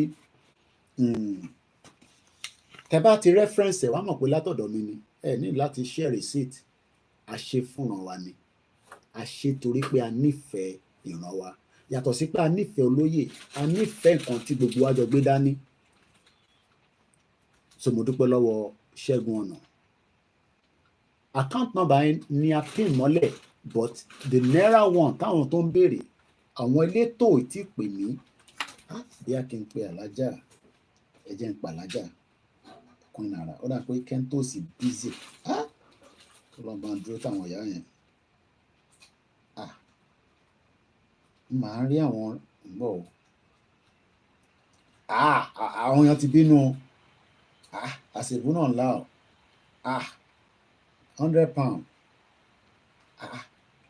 àwọn lè ti bínú tán mo rí nínú comment section àbójú mi ni abẹ́kọ̀ọ́ra keep quiet àwọn èèyàn tó máa ń gbọ́ Koikimedia àwákọ̀ọ́ra dákẹ́ silent listener ó ti share receipt pẹ̀lú mi lẹ́sẹ̀kẹsẹ̀ this is my donation ẹ ṣàdúpẹ́ o dẹ̀ fi sínú comment section wọ́n náà ti fún wa ní 100 pounds lálẹ́ yìí owó tíkẹ́ẹ̀tì yẹn máa jáde tí wọ́n bá dàárọ̀ la máa ní ẹ̀kọ́ tíkẹ́ẹ̀tì platform tiwa àwa náà fi ní kọ̀ọ̀kan táwa náà máa sọ pé lórí Koikimedia àwa náà contribute towards the event now à ń sọ̀rọ̀ nípa outsourcing the reason why tí ìlú òfò yẹn tí kò ṣe nílọsíwájú òun ni pé ó yẹ kó lo brain power diaspora ẹ gbọ́ mi dáadáa ẹ ṣé gan-an adúpẹ́ lọ́wọ́ yín o kò ní tán níbẹ̀ ẹ ṣé gan-an ní sà bẹ́ẹ̀ mi ni mo dẹ̀ rí kọ́mẹ́ǹtì wọn ni gbogbo platform mi wà on ní wo comment section that the other section ni mo rí dáadáa mo kí Ajìjàngbara Media TV mo máa ń like bẹ́ẹ̀ ṣe máa ń bá mi gbé àwọn fídíò yẹn ọlábàwà pẹ̀lú yín mo ní lórí platform yìí ẹ bá mi ṣàmì ẹ̀ àwọ̀ ò ní jáde wá gba owó pé ọ̀tá Ìgbòho ó ní ìdòwò wà lọ́sítù àwọ̀ ò ní gba owó bẹ́ẹ̀ àwọ̀ ò ní gba owó bẹ́ẹ̀ ni irú owó bẹ́ẹ̀ nǹkan la máa wá béèrè lórí platform yìí. Ẹni tó fún wa 100 yẹn àwọn kan wà Instagram ó máa lọ a máa padà wá àwọn kan wà bẹ́ẹ̀ wọ́n fẹ́ jẹ́ kíyàn kankan mọ̀ wọ́n ní Ọlọ́run ló mú àwọn fẹ́ kẹ́ni kankan mú àwọn èmi mọ̀ wọ́n but àwọn fẹ́ kẹ́ni kankan mú àwọn kò dẹ́ ń ṣe ní lọ́ ti ń ṣe Ọlọ́run ló fi gbogbo àwọn èèyàn bẹ́ẹ̀ kẹwàá. Mo kí Àṣàkẹ́ TV sísítà mi dáadáa. Mo fẹ́ gbé confusion wọlé, but ẹ má yẹ ká gbàgbé Àṣàkẹ́ pé a ṣì need ìrànlọ́wọ́ fún, but ẹ jẹ́ ká stick sórí ti rally àti dinner tí a gbé dání. But ẹ má gbàgbé pé Àṣàkẹ́ TV kọ́lọ́n bá ń kẹ́ gbogbo wa. Àníṣe àní gbowó honourable ni my people we owe so much to the legend called Igboho Òòṣà. Aláwọn tó ní àbáwá kan fún 100 nígbà tí mo wá pè wọ́n mo ní ṣé owó dínà ní sà, wọ́n ní no àwọn ò wá fún dínà bọ̀ àwọn fún yín nìyẹn kẹ́ fi kún nǹkan tẹ́ ń ṣe. So we are very grateful. Àwọn tó ti support tẹ́lẹ̀ náà we are grateful, but tonight akọ for tonight nìkan bí a tó bá tún di another 5 days mo tún lè jáde bẹ́ẹ̀, bọ̀ lálẹ́ fún gbogbo 3 hours tá a máa ṣe afẹ́fẹ́ support Ìgbòho ni. À ń sọ̀rọ̀ nípa outsourcing. Tó bá jẹ́ pé Nàìjíríà fẹ́ great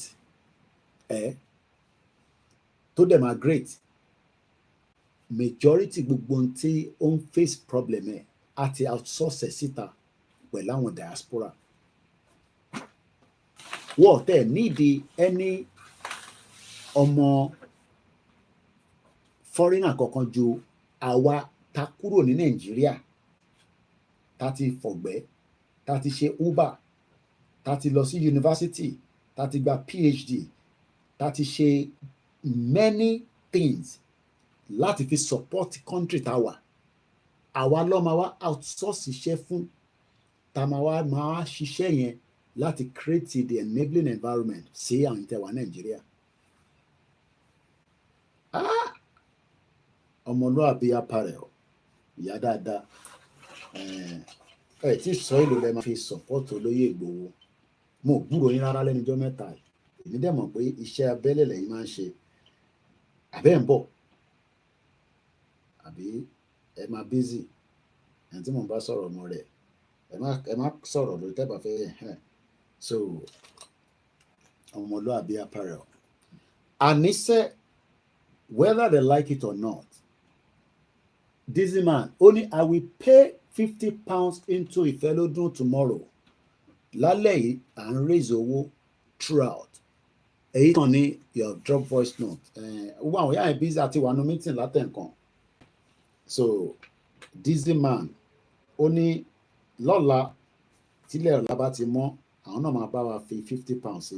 So let me recap so far how much the contribution has come in the last 1 hour. And like I said, kò sówó tó kéré. We had the first contributor from the US, $50, and that has been paid through the Zelle to my daughter Timino. Only to daughter me, but I can't access it because I'm using the phone on the live stream now. And I can check it anyway on my system here about shit, but I won't be able to transfer the money until I'm out of the program anyway. To the phone to my fish or the app mini technology, but I can analog in Nigeria. Then Babawa Mr. Iyolade Doini, I will not support by the £20. Brother Mia Yuba, Tibubuamo see triple DRS on the platform. Support as well with £20. Then Moniwa Yalali Barika support with £30. And all this has been paid as I speak to you right now. Ogabi Kilanko, £50. Shegun Honorable says he will pay £120. And there was another silent listener. All I just saw was the receipt. He has even made the payment without even putting a comment because he doesn't want anybody to know him or her. And I can tell you the payment was made at exactly 22:28. So that was just less than 10 minutes ago. They're watching, and as I was saying, we need support towards the rally and to complete the necessary things left. This individual did not even want us to know who he is. and they share the receipt. And I think I'll share this, since the receipt is with me, I'll just share it with the team, and I'll just say Koikimedia followers. Our followers were, our fans were, our great fans. Wọ́n ní Koiki tó bá ń bú ẹ lójoojúmọ́, ìwọ má dá wọn lóhùn. But èyí tó bá lè respond sí, gbàsí fún díẹ̀, kò ṣépè fún. But don't let them lose your focus. Because wọ́n mọ̀ pé lórí ìrìn àjò yìí, I am still going to be the most important when it comes to communication. Ọlọ́run fi kẹ́ mi ni. Wọ́n dà pé tó bá weaken Koikimedia, á affect olóyè Ìgbòho. Ó dà pé ẹ̀ tí mọ tactics tó ń lò. Ṣẹ́rí gbogbo àwọn jágbajàgba tó máa ń wá sórí kọ́mẹ́ǹtì yẹn. Their whole idea is to weaken me. And the moment they're about to weaken me, they will weaken Igboho, because Igboho will feel very, very unhappy, knowing that coordinator òun, agbẹnusọ òun, but wọ́n ti gbàgbé pé Ọlọ́run ló fi àwa sí situation room táwa yìí, and nothing can change us. Àwọn Bob D nǹkan yẹn, àwọn set wọn yẹn, kò journalist lòun náà. Àwa yàtọ̀, àwọn kan wá fún, àwọn kan dẹ̀ wá fún publicity. Àwa ń wá fún pé kán rántí àwa náà pé àwọn eléyìí náà dáhùn nígbà tí ìran wọn. And that is why we are sacrificing on a daily basis. But jẹ́ kí yẹn kó affect wa. But in tá à ń sọ̀rọ̀ lálẹ́ ni pé ta ló fẹ́ ran ìrìn àjò rally lọ́wọ́ tó ti súnmọ́ dé yìí? So far, tá bá ní ká wo èyí tá ti raise, ó ti fẹ́ máa gbẹ́nu lọ bí 200 to close to 300. Tí calculate gbogbo ẹ̀ o, but mo kàn wo 100 méjì tó wà nínú ẹ̀, mo ti rí 50 méjì, ó di 300. Mo rí another 20, 30. So far, tí bá mú 300, a lè sọ pé a ti raise close to 500. But it's not enough. Kò tẹ̀ tí pé 500, but we can do better. Ẹ gbọ́dọ̀ rántí pé gbogbo wa, bẹ́ẹ̀ ni dedicated fans, tí bá jí ní 2 lóru, máa wà surprise pé ìtẹ̀wá Nàìjíríà ẹ máa ń jí pẹ̀lú mi. Ẹ ń sùn ni. Mo máa ń mọ̀ jí ní time yẹn ni pé bí ẹ máa sùn, notification go pim, Koiki wá dìde, bẹ́ẹ̀ ni. Mo dúpẹ́ lọ́wọ́ yín. We feel your pain. I feel your pain. Igboho feel your pain. But we will get there. Ẹ jẹ́ ká máa mú ní the last bit tó ṣì kù. Ẹ jẹ́ ká present ara wa padà fún UK. Ṣé UK ló máa wá make a decision? No. But UK, mo gbọ́n kankan nínú meeting talẹ́ yìí. Mo mọ bí ṣe lè put ẹ̀ nígbà tí bàbá wa kan sọ̀rọ̀ pé UK ló kó gbogbo àpapọ̀. A dẹ̀ ti wà in distress, a ti wà under pressure. And this is for those that are asking, why rally in UK again? Do you know that in the present today, ni mo sọ, èèyàn mélòó ló mọ̀ the no sleeping, or if Koiki is not asleep, bàbá mi Boboye, Tèmídayọ̀, bàbá dáadáa, mo kí ẹ Adédoyin Azeez. The influence ti UK ní, ìyàwó mi dẹ̀ ti fún mi ní remote látẹ̀kàn, bẹ́ẹ̀ kì í ti change eléyìí kí lè máa, èyí tí mò ń struggle kò síbẹ̀ yẹn jì sí mi gan, mo rí mò ń struggle láti fi máa ka comment bẹ́ẹ̀. Tẹ̀tí gbà pé ìyàwó mi ti fún mi ní remote látẹ̀kàn, even though with my glasses you struggle. Olakunle, UK is the principal owner of Nigeria. Influence tó ní nínú Nigeria kò ṣe kékeré. Ẹ má ẹ̀kọ́ sọ fún yín pé àwọn ò ní influence kankan mọ́, àwọn ti fi Nigeria as an independent country. Ọmọ fàbú ní gbogbo yẹn. So let us present something back to them again. Let us just tell UK that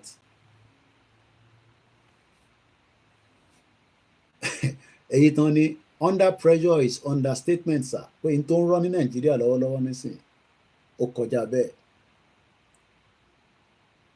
And everybody knows that. But ọ̀rọ̀ Nàìjíríà kan ni mo gbọ́ lálẹ́. Ọ̀rọ̀ rally àti pé ta ló máa fún wa ní. Mo ní gbogbo yóò tí ṣe tẹ́lẹ̀, but talẹ́ a lè má tún wá maybe another 10 days, 5, I don't know. But tonight, mo sọ lánàá pé mo máa jáde. I said it yesterday. Pa máa jáde láti fi raise owó.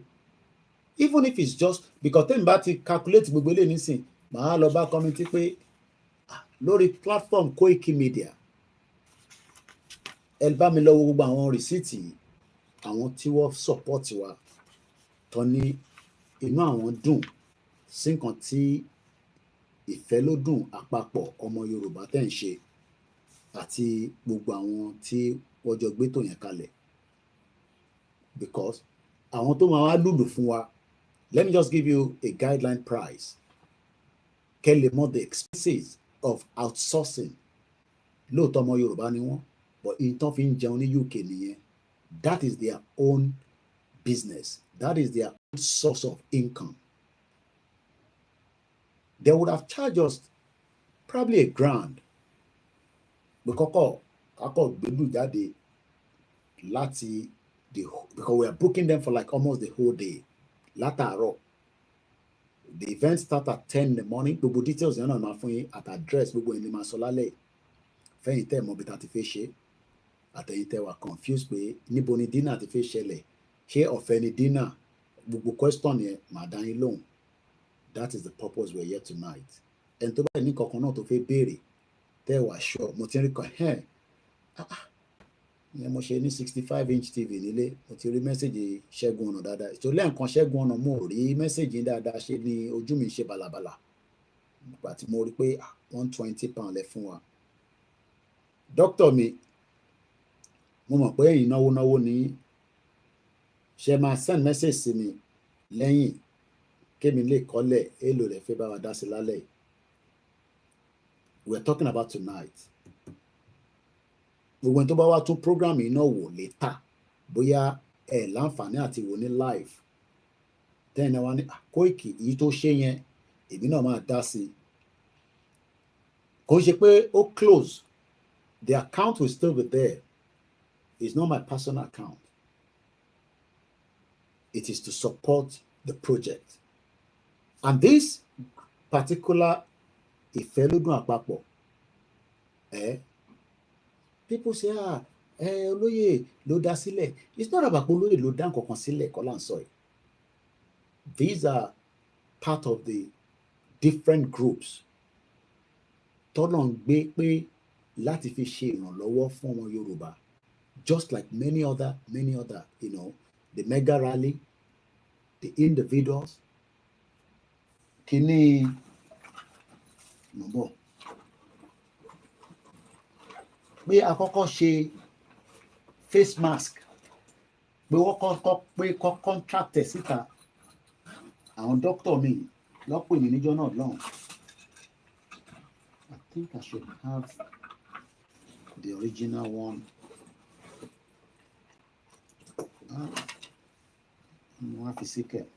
Àwọn lọ́kọ́kọ́ pè mí ní Nàìjíríà ní 2021 pé Mr. Koiki, àwọn like bẹ́ ṣe ń káàkiri tẹ́ ẹ̀ lo face mask ìgbà COVID. Pé ṣé a lè rí àwọn tó lè bá wa ṣe face mask yẹn? Mo ní yẹn ló kéré jù. Mo ṣe mú káàkiri doctor, àyà yín lẹ́nu àbí? Ẹ gbọ́dọ̀ ṣe nǹkan fún wa kémi náà máa ní copy tèmi lọ́wọ́ láti máa fi ṣe reference. Thousands of it ni wọ́n náwó ta fi ṣe níjọ́ náà lọ́hùn. Àwa kọ oríṣiríṣi sí. Eléyìí was #Oduduwa Warriors. Oríṣiríṣi la kọ. So what am I trying to say is that we have all been spending from the day one of this movement.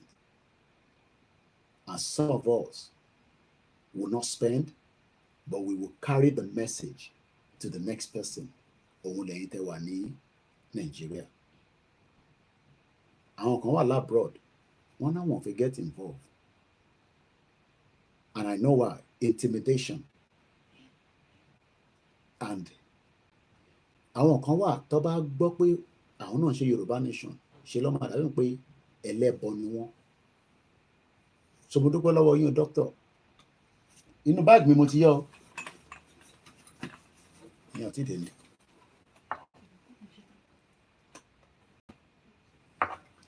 I take it with me, even though mo ní ìyẹn mo tẹ̀ kọ́kọ́ rí. I have the normal one, but I have the original one because eléyìí nísìn emblem ni. I'm sure pé yín kan tẹ wà ń lé. I'm sure pé yín náà ní tiyín lọ́wọ́ tó bá jẹ́ pé àwọn tó maintain ẹ̀ dáadáa because ó ṣe fọ̀. Àwọn tó ṣe ẹni tó ṣe ó ń wò mí lọ́wọ́ báyìí. There were groups of doctors and gbogbo ilé làwọn èèyàn rí gbà ìgbà. Dáhùn pé Koiki wọn nìkan ló ń kàn kówó fún bọ́ ti gbàgbé pé some of these projects were never coming to me. They were just, we will just outsource it. Ẹni no sound yẹn, ẹ jẹ́ check device tẹ fi ń gbọ́ mi. Kọ́ máa pẹ́ ti ra fake earpiece. Ṣé gbogbo earpiece tẹ máa ń lò Nàìjíríà yẹn fake ni gbogbo ẹ̀, kò sí original yẹn kan níbẹ̀. Ẹ yẹ kọ́ máa ní kò sí sound. So mo dúpẹ́ lọ́wọ́ yín lẹ́ẹ̀kan sí o. I still have some upstairs tí mo ṣètọ́jú bí abí mélòó kan, but èmi personally èmi náà máa ń mú tèmi káàkiri. So now ẹ wá imagine a fẹ́ ṣe rally, àwọn tó máa wá lùlù fún wa. Clement want to support. Níbo ló ti ń sọ̀rọ̀? Níbo ló wà? Èèyàn mi ni Clement, èèyàn ti gbowó ṣá. Àwọn Biafra kan wà pa òṣèlú tó kàn wọ́n. Tẹ bá ṣàṣọ pé you need money. Màá ṣàlàyé fún yín, mo sọ fún yín pé kan fún mi lówó, mo lọ ra kámẹ́rà. Tí bá sọ pé mo ti dá kámẹ́rà yẹn padà, bọ̀ mo ti fi gbà mí, bọ̀ mo sanwó kún. Màá sọ fún yín nísìnyí. Clement, I would like to support the project, but I'll pay it through the account. Yeah, definitely, and I'll make it straight down there. Clement, I don't see your comment. That one, those one, I know. I have those one are my people. My people. If to say now only because of that I go support Biafra, I have about 5 of them like that, dedicated. One of them I don't even know him. I just put money in my account and he walks away. He doesn't call me. He doesn't recognize me. I don't know him on the platform, but he believes that the platform needs support. And our Yoruba know they share the same thing. And thank you so much, Clement. Nobody you go to tell me say I don't know you. When I get your receipt within my bank account. Thank you so much for trying to contribute towards our rally. And hopefully we will continue to engage your government in exile. And God will grant us our desire. There's no amount of anything we can do right now to rescue Nigeria. Even though money sort on Nigeria.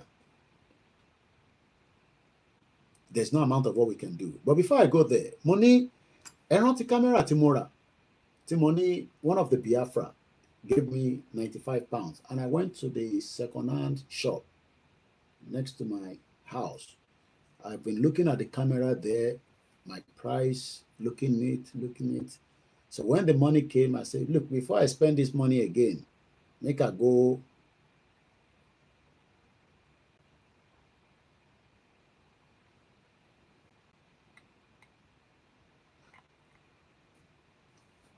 use and buy something that, can be used. But the camera, I used it on Sunday when I went to Downing Street. And I realized that, this camera, do the kind of job where I want to. There's difference between the value Can you compare these with these? This is mass production. Do you know what they call mass production? Mass. Everybody want to make money during the COVID. Mass production. This one is handmade. And it was shaking did not charge because àwọn náà wà involved with nínú movement. To get this was handmade. Quality. Mo fẹ́ mú kankan jáde bẹ́ẹ̀ ni o, because ẹ̀yin tẹ́ sọ pé àrálì wo ló tún kàn ní sí. We're talking about the quality of what we want to present on that day to the world. Because we've never done a rally from the BBC all the way down to Downing Street. We've never done that in every outing that we've done in this country. Every journey here. I showed you the journey on Sunday. Now, when I bought that camera, I thought I got something good. It was a 4K. I brought it home. I tested it. Looks okay to me, even though it was not a brand. It was just a Chinese made, but a 4K. But tomorrow, okay, I think somebody sent coffee. Not sure what that is. Yami Comfort Ologunja. Before I come to a donation, the last rally that we went to cry to say, look, free Igboho now. And I was thinking, should I tell them that Igboho is free? We were freezing, it was cold. She came from work on a night duty. It is sacrifice. Yawa Comfort Ologunja.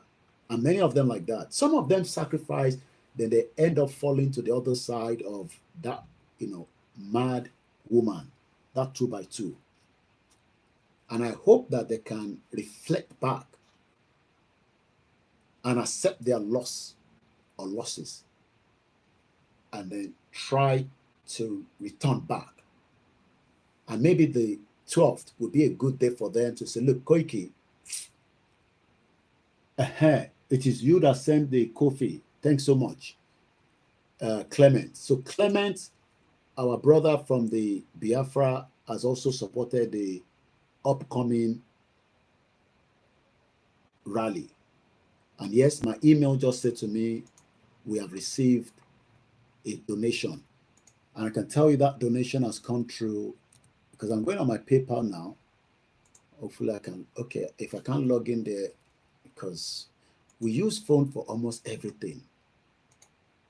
Let me see, Omabere security. Okay. Wow.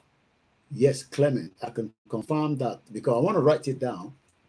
I can confirm, 1 minute, my PayPal. Comfort Ologunja before I say how much you have given us.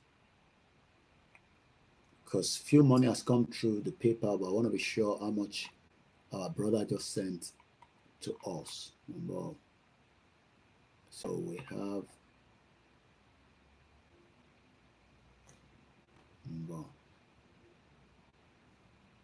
it says I have £52.60. So I'm not sure whether that is, let's see the whole transaction so far.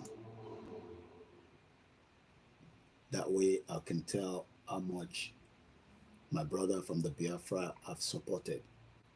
Wow, Clement don't binu pata lale you. Clement say, Koiki, I no care. They do Yoruba nation. Everybody make we go. You have your country, I have my country. Clement sent us $80 US. PayPal removed £4.21. 71.79 came to my own account, and that has given us, I believe, the £52. Not I believe, the conversion would be that, definitely. So ẹ jẹ́ ká dúpẹ́ fún Clement. He's not a Yoruba man. I don't know what relationship he has with Yoruba. I don't know. But we met him on this platform like many people that joined some years back. And it's not just donating for the first time. It donates every month to Koikimedia. There's another one like that. I don't even know that one. He just put money. He doesn't. I try to email him. He doesn't reply me. He doesn't. So we're grateful. So we have £52, and that money will be sent to IFELODUN APAPO. So we're going to write it down as £52. And they sent to Zelle. It will come through later, but I tell you that the one that came through now has come straight from,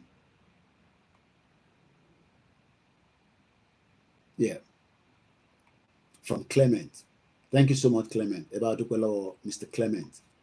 He's a Biafra, but he's a lover of freedom.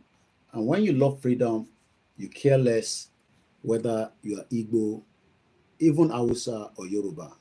We are tired of Nigeria, and that's all we can say.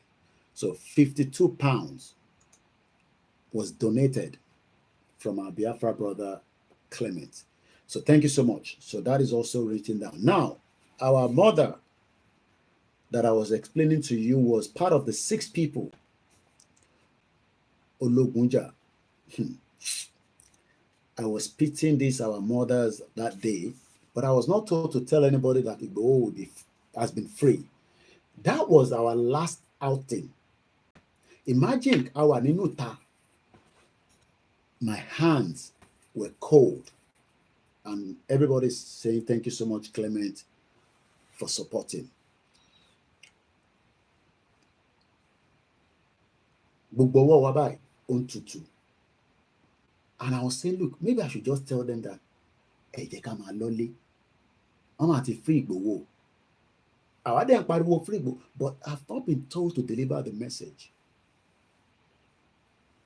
So Mudupelowo Yawa Comfort. Like I said, she also supported towards the right. These are spenders. I can tell you that, not just on this platform, in many other occasions that they've done. So she has donated £30 towards the rally. Accounti, they must send someone don't send it from the US. I would suggest and advise everybody from the UK to make the payment straight to IFELODUN. Once again, Clement, yes, your contribution has come through, and we have already acknowledged it. And as much as not everybody would donate, what role will you do even if you're not donating? No, I don't want you to feel like that. What I want you to feel is that we want to do something that has effect for every generation. Nigeria to suffer. Easy. I can tell you, my brother Easy is traveling from Miami straight down to the UK in October. Even if he's going to be here for, look, some people will be here just for 4 days. They'll fly in here on Thursday. They'll probably be out again on Monday because we're living in a busy world. But it's going to cost them some dollars. And one of them is Easy as well. More mention Easy Lenkon. Aziz Badeshere, Omo Ijebu fún rẹ̀.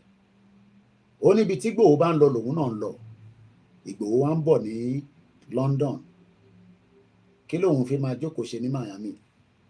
Ó ti gbàyè. Look, for every day that the diaspora don't go to work, we don't get paid. We are not like the politicians and those that steal our money. If they like, make them not go work, they get paid. But we here, we only get paid apart from when you are on holiday. And not everybody can book holiday for that time. Especially people that are working in America, Australia. But I've just been sent, the money has been paid. 3 fleets will be traveling to Australia. Mo ti send the flag lọ sí wọn rí. What I want is sùn no, I want to lost somebody. What is sanwó yẹn through family one in UK, what the sons. I'll be picking the fleece, I believe this weekend from East Street. Then I'll post the Los Australia. That is the dedication of people. The same thing is happening in America. But what I'm trying to explain is that we want to make something to be great, but we got to sacrifice. Mo ń sọ̀rọ̀ nípa camera. Mo gbàgbé. When I took the camera out on Sunday, iṣẹ́ ò dáhùn bí ṣe fẹ́. Èyí náà mọ̀ pé tẹ bá ra nǹkan kan, ẹ filẹ̀. Mo ní bàbá yìí ni mo rà ní. This thing cost £95. I looked at it, I tested it. But when I was using it in Downing Street, some of you saw the video. Tí bá sọ fún yín pé fídíò yẹn, mo sọ̀rọ̀ nínú ẹ̀ ní o, tó ń lọ fast yẹn kò yé mi. I know that. The good thing about this country is, if you don't like something, you take it back. So I took it back. They asked me what was wrong with it. I said, it's not working. You know, the performance is not what I'm expecting. Benny, whether minimum basis slow motion, I don't know. But gbogbo video tẹ̀rí tó ń lọ mo ń sọ̀rọ̀ ní o. I did full 6 minutes. Ó dùn mí gan. But I returned it. Then I decided, look, ó jẹ́ má lọ fi àwọn ṣeré léṣe. You better buy quality. Ó ní kankan tí mo fẹ́ mú jáde ńbẹ̀. So I end up getting a Canon. It cost a little bit more, but at least I feel it's much better. You needed to buy over gàgà. So níjọ́ yẹn, ṣé èmi náà ni màá máa ya picture, èmi náà ni màá tún máa ṣe live. Ṣẹ̀rí reason tí mo sì sọ pé ìjà ni outsourcing kankan níjọ́ yẹn, because ṣé Koiki náà ló máa ya picture, a máa ya picture, màá tún máa fẹ́ ṣe live. And we want people to watch the program, especially in Taiwan, outside the country, that then is because I can imagine the world will be glued to watch all the medias. I'm not talking about just my media now, every other medias. So I don't know how we're going to do it that day. My head is pounding. I'm thinking every day. Yes, I've seen people that wants to volunteer and say, Koiki, we will volunteer to help you on the day. But I'm still trying to figure it out.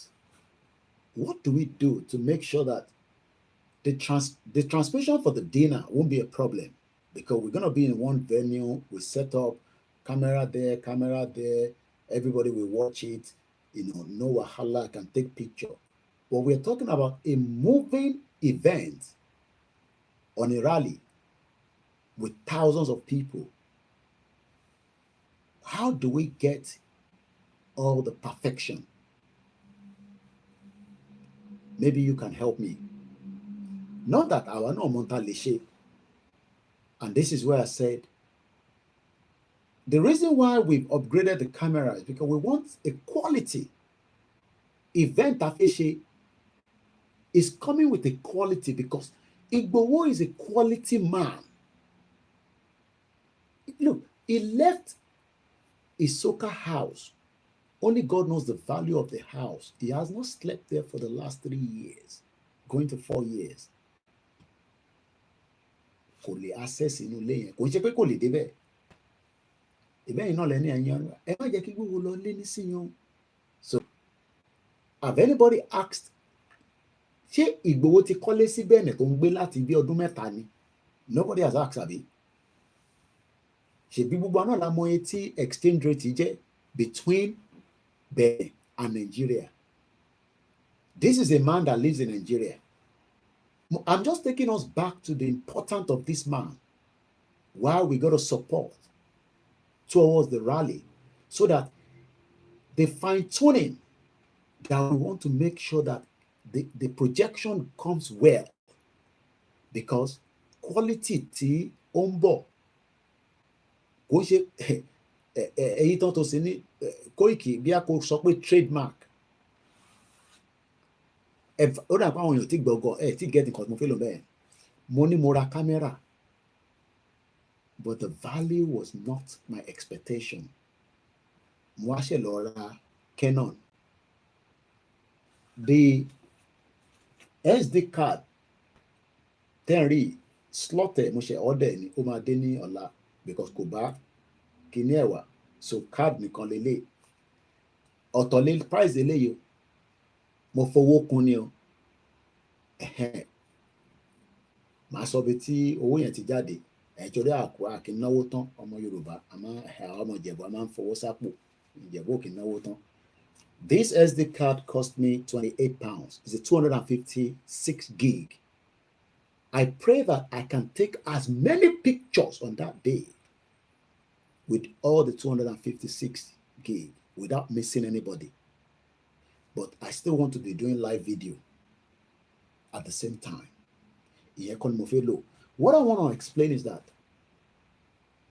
we do not want to miss any tiny bit of Igboho on that day.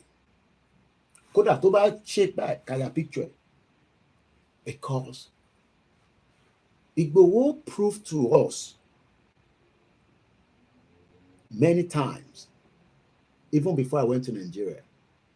Ṣé rántí pé kọ́kọ́ fẹ́ ṣe nígbà tá a fẹ́ ṣe rally kan tó lọ kọ́ àwọn DSS, and I'm not going to be mentioning names tonight. Tí Igboho ní gbogbo àwọn adájọ́ máa ṣe rally, níjọ́ rally gbogbo wọn sá dànù. I don't think a lot of people understand in tí Buhari fojú Igboho rí. Buhari yẹn, in tó fojú olóyè Igboho rí, òun ló ń lọ lọ́nkàn yẹn. Olóyè yẹn ló wá náà fi wá London wá bá wa ṣe rally. Rally tó fẹ́ ṣe nílé, tó kó DSS, tó kó gbogbo nǹkan, tó fẹ́ jẹ́ kó rí ṣe.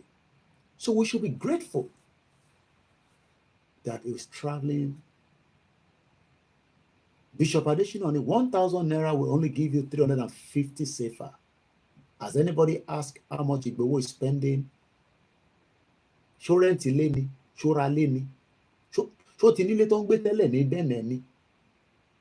It was only passing through. Kò ṣe pé ó nílé ní Benin. I told you we were together passing through. I was also passing through.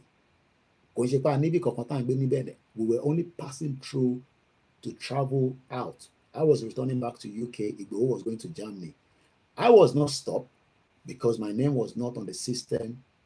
Maybe if my name was on the system, I would have been picked up. Má change into mo pin mọ́lẹ̀ yẹn ọpẹ́.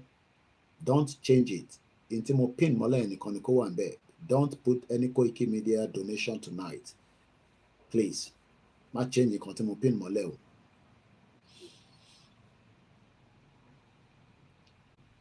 Yes, the first rally, October 1st, 2020, DSS, security, all loaded into Igboho's place.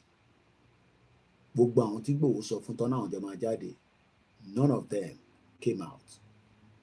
Ká má dárúkọ lálẹ́. Ẹni tó tilẹ̀kùn mọ́ yàrá ẹ̀, ẹni tó náà máa sáré lọ abroad. Everybody, Igboho ti jáde. That was the first rally after we started the movement in 2020. Èmi ò tí lọ nígbà yẹn. Èmi boil nígbà yẹn, mi fire. Láwọn èèyàn wò pé, who be this guy? Who be this guy? Who be this guy wey get this boldness? This guy dey talk like this. Mo tún wá ní mò ń bọ̀ nílé, àwọn èèyàn wá ní irọ́ ni mò ń pa. I'm not here to talk about myself tonight, but I went home. That's all I can say. I went home. People were shocked to see me in January in Igboho. No be Koiki na Koiki. No be Koiki na Koiki. That one a story. At the record. Let's lay another record for Igboho coming in October 12. Moki Ṣẹ́gun Ọ̀nà, Otutu fún wa ní super chat. We are very grateful. Let us lay another foundation for our hero. Àwa gbowó pé Ìgbòho ó ń tọrọ owó. Koiki ń gbowó pé olóyè ń bọ̀, a dẹ̀ fẹ́ fi support rally yẹn. because it is worth every penny, every dime to support Igboho towards the Yoruba Nation self-determination movement. Ṣé àwọn tó fi wá kọrin fún wa tó máa lùlù la máa sọ pé àní fún wọn lówó ànítorí ọmọ Yoruba Nation ni wọ́n, or some other things? Ẹ fi darapọ̀ láti ilẹ̀ Olújì láṣẹ Èdùmàrè. Tẹ́ bá ti kàn sí wa bàbá Mr. Dale Bello, a fún yín ní youth leader tó ń bẹ nílé, wá sọ àwọn tí ẹ máa níbo ní ilẹ̀ Olújì wà. Ẹ mọ̀ pé mi ti kúrò ní tipẹ́, state wo nìyẹn sà? Because ẹ̀yin lẹ́kọ̀ọ́ sọ pé ilẹ̀ Olújì, èmi ò lè sọ pé ibi báyìí ló wà. Ẹ mọ̀ pé ṣé Ọ̀yọ́ state nìyẹn àbí Ogun state àbí Kwara àbí Kogi? But ẹ bá ní nọ́mbà mi ẹ pè mí, a lè fún yín láwọn tẹ́ máa pè. And also, we are grateful to Baba Akintoye. As in raise owó, if you have just joined us, let me recap how many people have given us their donation tonight. Safety Domain, $50. Mr. Iyola Adedoyin, £20. Triple DRS Ayuba, £20. Our mother, Kemi Fashola, and all these names, okay, Ondo State, Nile Oluji. Okay, Eshegoni. You can ní Ondo State, you can ní Osun State, Cherry-OTD2. Can we get clarification? Where is Ile Oluji? Is it Osun State or Ondo State? Ogabi Kilanko, £50. Shegun Honorable, £120. Babawa Kontafe Daruko, £100, and that has been paid. Dizzy Man, £50, and our brother from the Biafra, Clement, also sent $80, and that gave us £52, and Yawa Comfort Ologunja. So far, we've not reached the high mark of £1,000, but I believe that maybe the next 1 hour, we've done almost 2 hours. Okay, is in Ondo State. So Babawa Adeshoye, Mo State and origin that is not in Osun State. One Ile Oluji is in Ondo State. Eshegoni BD Adamola Melekon. Beni Ile Oluji is in Ondo State. And people have confirmed that. So via Ondo Lefe Kotefiloko Osun State. We love Osun. I have pastor. When we started the movement straight up in 2019, he was one of the few pastors that reached out to me from Osun State. Baba Ilarogun. Baba Ilarogun yẹn gbogbo ọmọ ìjọ wọn pátá, from top to bottom, ní gbogbo numbers wọn. I won't tell you the location of the church. They are all members of Yoruba Nation. I call him Baba Ilarogun. Adeshin sọ̀rọ̀ títí di wákàtí. Kọ́lọ́mbà ń dúró ti gbogbo ẹ̀yin pastors tí ẹ confirm pé lóòótọ́ èmi máa sọ pé àwọn òríran kankan, but ẹ̀yin ní kankan sọ fún yín through the spiritual realm. Pẹ̀lẹ́, wàtàrọ̀. Through the spiritual realm, that there is no more Nigeria. Eshegoni gbogbo ẹ̀yin tẹ́ confirm pé Ile Oluji is in Ondo State. Eshegoni baba. So Ondo State, then that means pé a lè connect yín pẹ̀lú General Trustina, àwọn tó jẹ́ bí coordinator ní Ondo State. So tẹ́ bá pè mí, màá fún ní nọ́mbà wọn. Àwọn òṣègbè olóṣèlú, àwọn ń pín owó nínú bíbá yìí o.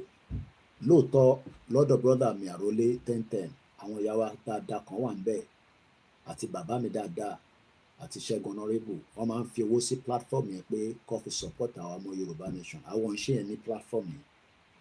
Every platform, and I think my sister Demoremi, Lady K also does the same thing, where they give away, sometimes just to support, one or two people. The support tèmi ṣe lẹ́yìn kọ́lọ́n kó fi ṣe dáadáa fún mi. That's all I can say. Rò pé àwa ń wá ẹ wá dáwó síbí ẹ dáwó síbí yẹn ká ṣe giveaway. I don't do it. I don't know how to even do it. Because already there's a lot of giveaway that we do behind the curtains that is not enough yet. So as we continue to say that we change the camera to a better version. Igboho coming to the UK is going to be a projection for something.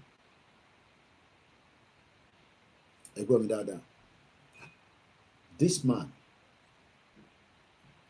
this is a mug that I just produced. Cost about £10. It's not too bad. And if you want tea, okay. The tobacco mugs in on the come fi sit about the shiton. Because the bank can see like come on jabo. So it would be like a souvenir for me, just as a display. This man, kò ń ṣòun nìkan lọmọ Yorùbá o. But Koiki ẹ ṣe wá jẹ́ pé òun nìkan lẹ máa ń gbé lẹ́ gbogbo gbà. Because òun nìkan la rí tó dúró ti Bàbá Akíntóyè. And Bàbá Akíntóyè needs many of them. Kò ń ṣe pé kẹ́yìn kan máa ní ẹ wọ́n máa wọ àwọn fídíò àwọn bàbá kan. I will mention their names on their YouTube channel. Ntí olóyè àti Bàbá Akíntóyè gbé dání. So àwọn nìkan ló gbọ́dọ̀ gbé dání. Kò ń ṣe gbogbo alẹ́ ká jọ gbé dání. Àwọn Yorùbá máa sọ̀rọ̀ bí ntí olóyè gbé dání àti Bàbá Akíntóyè. Olóyè nìkan kó gbé dání. Ṣèbí gbogbo alẹ́ ká jọ gbé dání. Kó lè bá dòdìndé. Because everybody is in danger and everybody is in a big mess.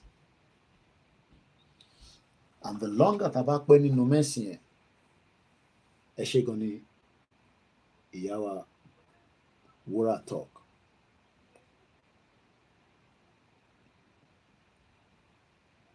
Gbogbo alẹ́ ká jọ gbé dání o.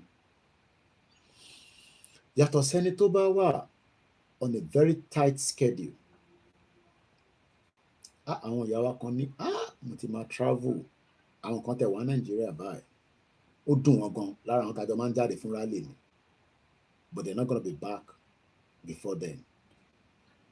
If you're going to be in a tight schedule for whatever reason and you cannot make it, don't blame yourself. You will watch it live.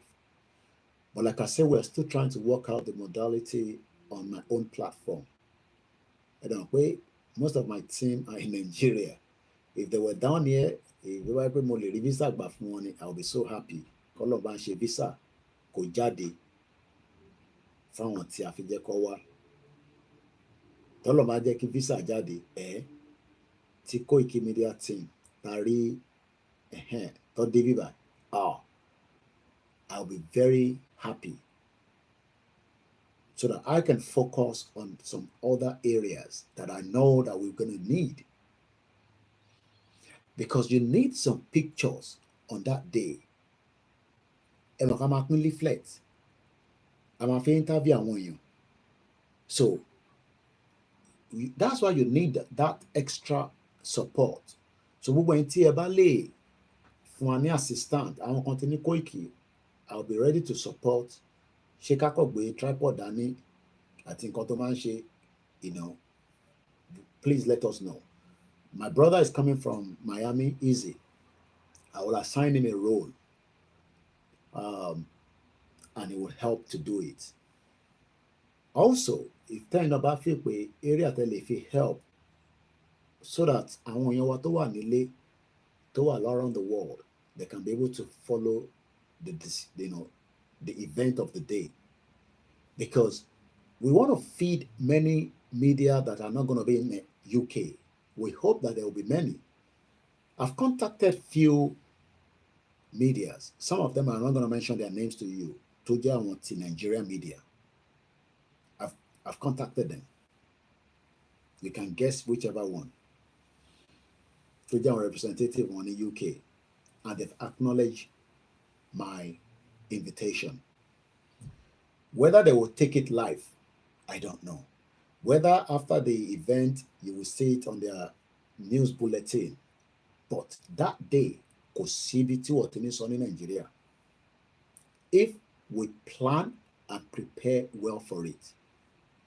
But preparation is good, but money is also important. Okay, let me give you another example now. We should have a better sound system for the day. How many people agree with that?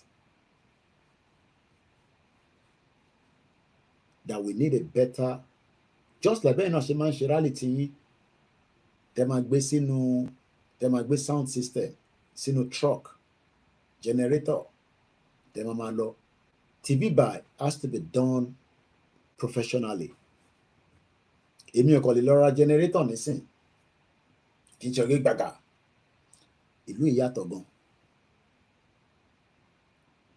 You can see where Mokia Juliet, why I said we gotta outsource certain things.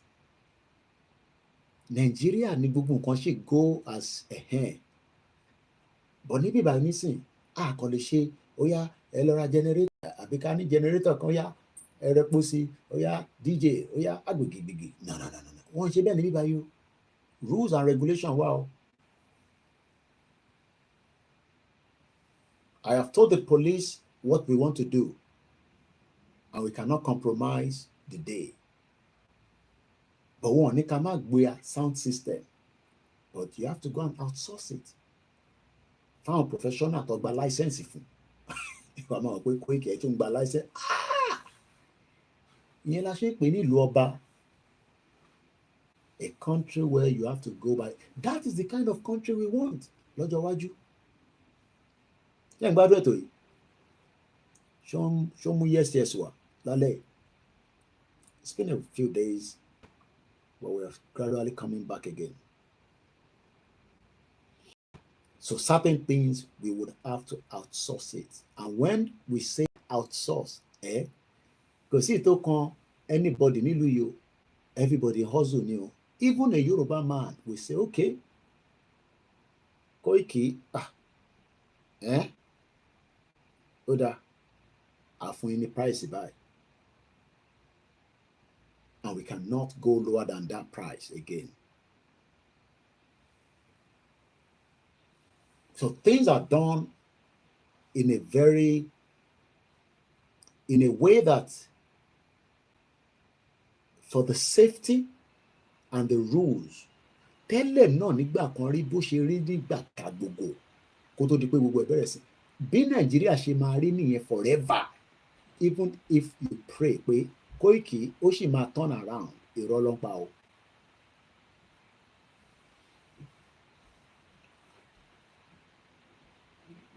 Bẹ́ẹ̀ni bàbá mi bí di ní Nigeria, anything goes, everything goes. Kò dàbí bẹ́ẹ̀ yẹn. Ó yẹ lọ gbé tírọ́ọ̀kì kan wá. No. Àwọn kan wà iṣẹ́ tó ń ṣe nìyẹn. Ẹ jẹ́ ká ṣètàn Instagram eléyìí náà. Ẹni tó san $50 yẹn ti share receipt pẹ̀lú mi. Ìyẹn safety domain. Ẹ̀gbọ́n mi dáadáa ni wọ́n. Mo dúpẹ́ lọ́wọ́ yín. Ṣẹ́gun Honorable ti bínú tán. Òun náà ti ṣe 120 ẹ̀ sí IFELODUN. Àwọn tó ní dojú ti Igboho ló pọ̀ lórí platform yìí. A dúpẹ́ lọ́wọ́ yín. Mo dúpẹ́ lọ́wọ́ gbogbo yín o. Yẹn share receipt yẹn padà fáwọn IFELODUN náà pé thank you so much Ṣẹ́gun Honorable. Mo mọ̀ pé owó yìí, look, ìlú is pay as you go. You don't work, you don't get paid. Àfi tó bá wà lọ́lídé tó dẹ̀ sọ fún wọn pé I'm on holiday or paternity leave or maternity leave. That is the only time you can be free for a few days and you are not going to be paying, or you are not you'll be paid without working. So all this $50, $20 is a hard-earned money. But the people that are making this donation understand the purpose of what is about to come up in October 12th. A day to reckon with, a day to be part of, a day tí ó yẹ kí inú gbogbo ọmọ Europe mobile light truck. Mo wà ní meeting táwọn kan sọ pé bóyá ká gba àwọn ìlú tó máa ń lò ní carnival èèyàn kan ní ṣáàtì ní some £1,000 tá fi gbà. But there and there, this is why we said we need to be putting money somewhere so that when we need the money, we can pull it and make use of it. But when people say, no, people confuse and because the movement gradually became like some people were not sure anymore. But no. Okay, mo fẹ́ kàn kankan lórí receipt àtẹ̀ǹkan mú ilẹ̀ tí gbàgbé ṣá Koikimedia funds support rally. Mo dúpẹ́ lọ́wọ́ ẹ̀yin tí Ṣẹ́gun Honorable and the rest of you tonight. Àtàyìn tẹ́ ti ṣe tẹ́lẹ̀ rí. So we got to outsource things for that day because you want things to be done for the day so that we can have the record. So that about them playback, everybody can say, yes, we are prepared. Now, how will these materialize to support the movement? Kini outcome? Not about party rally. You will be asking that question. I'm going to answer you in a minute. I'm just sharing the receipt that I have so far pẹ̀lú our committee, just to tell them that on this platform, ti Igboho làwa ń ṣe, àwa ò ṣe tẹlòmíì, ti Bàbá Akíntóyè là ń ṣe, and we will continue to use this platform towards the support. Àwọn tó ń fi platform tí wọn náà tó fi ń raise owó fún one reason or the other, we appreciate them. Ẹni tó sick, but èmi ò gbàdúrà kí wọ́n á raise owó fún CSI pé ọ̀tẹ̀ sick káwá dáwó fún. We want to celebrate him. We want to also put the rally out. 2 events. Then we will be heading to Manchester. Those events, be rest assured that I will be going with him all the way through. We might not bring him to the camera for all the time, but you will feel him while he's there. You will see and you will feel his energy, just like Ben Oshimari energy Oloye. I think the last time he was in Imeko, where many of you followed him. Say you know Moboshiri Lara Wano, Tajeda diaspora. And this is the reason why Tashin suffer in diaspora.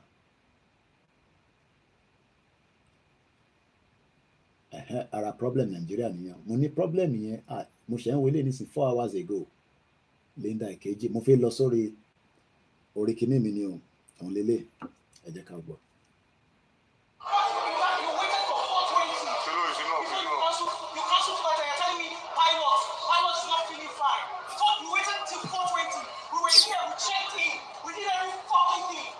Ẹ má bínú fún swearing o.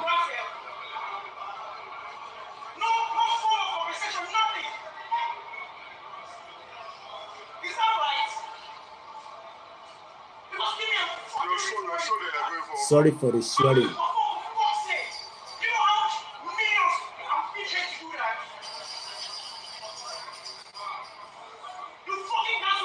Sorry for the swearing. Sorry for the swearing. Ẹni bá lówó Nàìjíríà tó máa wà under stress. Ìbẹ́ni tó lówó ló ń fly. Irú àwọn èèyàn tèmi kankan nísìn kí n má dárúkọ wọn. Àwọn méjì kan ọjọ́ pàdé ra wọn.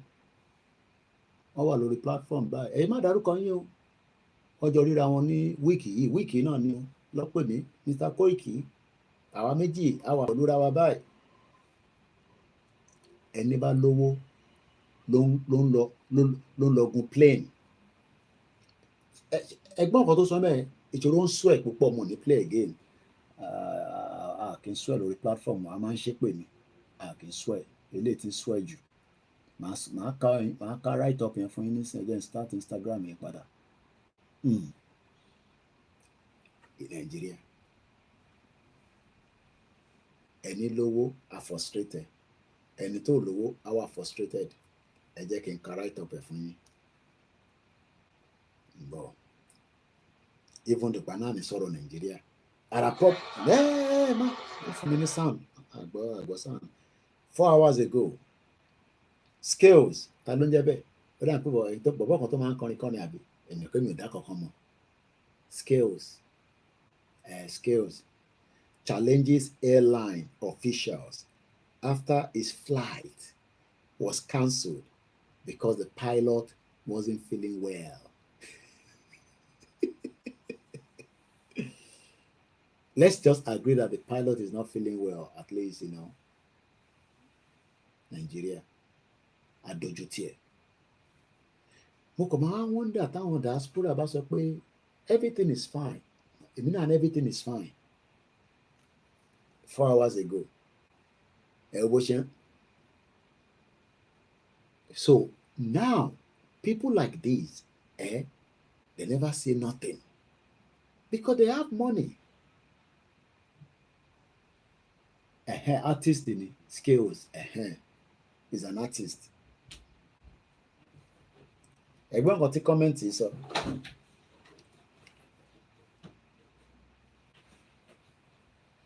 Eleni, brother, stop shouting at someone that is just trying to survive by working in the place. It is not the cause. So Tawani cause. Bishop addition on it. Nigeria is a skit comedy in the season series. Our children will have a lot of script to direct in the future for movie. Èèyàn kan ní ó yẹ kí Nigeria fúnra rẹ̀ gan ní YouTube channel tiẹ̀. And some people always say, just make sure you have data when you are in Nigeria. I'm disappointed. Ìyẹn mo ṣe fẹ́ gbẹ́nu lọ sórí Nigeria lálẹ́. Owó la fẹ́ gbà ní platform lálẹ́ sí tó kàn àpẹ́ lọ́rọ̀ Nigeria.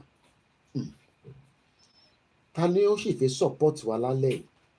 Ta ló fẹ́ fi the last 1 hour tó kù tí gbogbo àjọ máa ẹni tó bá fẹ́ lọ sùn ẹ lè fà wá sílẹ̀. Àwa ṣe ń gbowó. Mo dẹ̀ rántí pé dáwà náà tó bá ń gbowó àwọn Muslim ń dáwó nílùú tàbí àmìyàmìyà àwọn ọmọ Asia nìyẹn tó bá bẹ̀rẹ̀ Ramadan yẹn channel kí ni nísìnyí náà Islam channel tẹ bá rí bó ṣe máa ń gbé owó síta £1,000 £10,000 ó dà pé bí wọ́n ti máa ń dáwó yẹn wọ́n máa ti save ẹ̀ tó máa fi wá lò níjọ́ yẹn Islam channel àwọn tó bá mọ channel yẹn ní UK lórí Sky owó kàbìtìkàbìtì lóòótọ́ àwa náà ti dáwó kàbìtìkàbìtì màá calculate gbogbo owó yẹn nísìn àwọ̀ èlò láti raise bóyá the last 1 hour tó kù bóyá a lè make it by ×2 or ×1 so gbogbo ẹni tí ó bá ń darapọ̀ mọ́ wa lákọ̀ọ́kọ́ ní orí Yorùbá Nation mọ̀ kankan nípa ẹ̀ ẹ ṣe gan ni ìyá mi Comfort Ológunjà lẹ́yìn tó send the message sí comment section àwọn ìyá tó ní nọ́mbà mi lọ́wọ́ náà ni wọ́n tún ní Koiki bóyá o lè má rí comment yẹn máa ṣe kí ni èmi náà support àwọn ìyá dáadáa kan tó wà àwọn ìbejì l'Amẹ́ríkà àwọn lè jádù kọ́ lọ́ bá ń fọ̀rún kẹ́ ìkànnì wọn ìyẹn ti jọ́lọ̀ nípè àwọn ìyá dáadáa àwọn kan ti ẹ̀mí ẹ̀ka tó lọ sínú ẹ̀ ọmọ Yorùbá yẹn máa sọ pé àwọn kan ṣiṣẹ́ o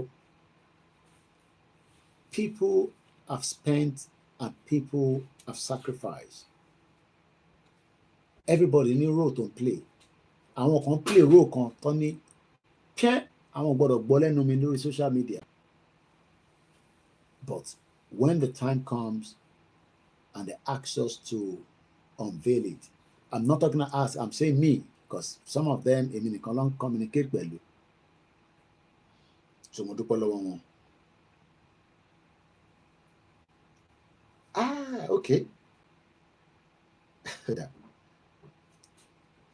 Ẹ ṣé gan ni mà. Ẹ ṣé gan, a dúpẹ́ lọ́wọ́ yín. We are very grateful.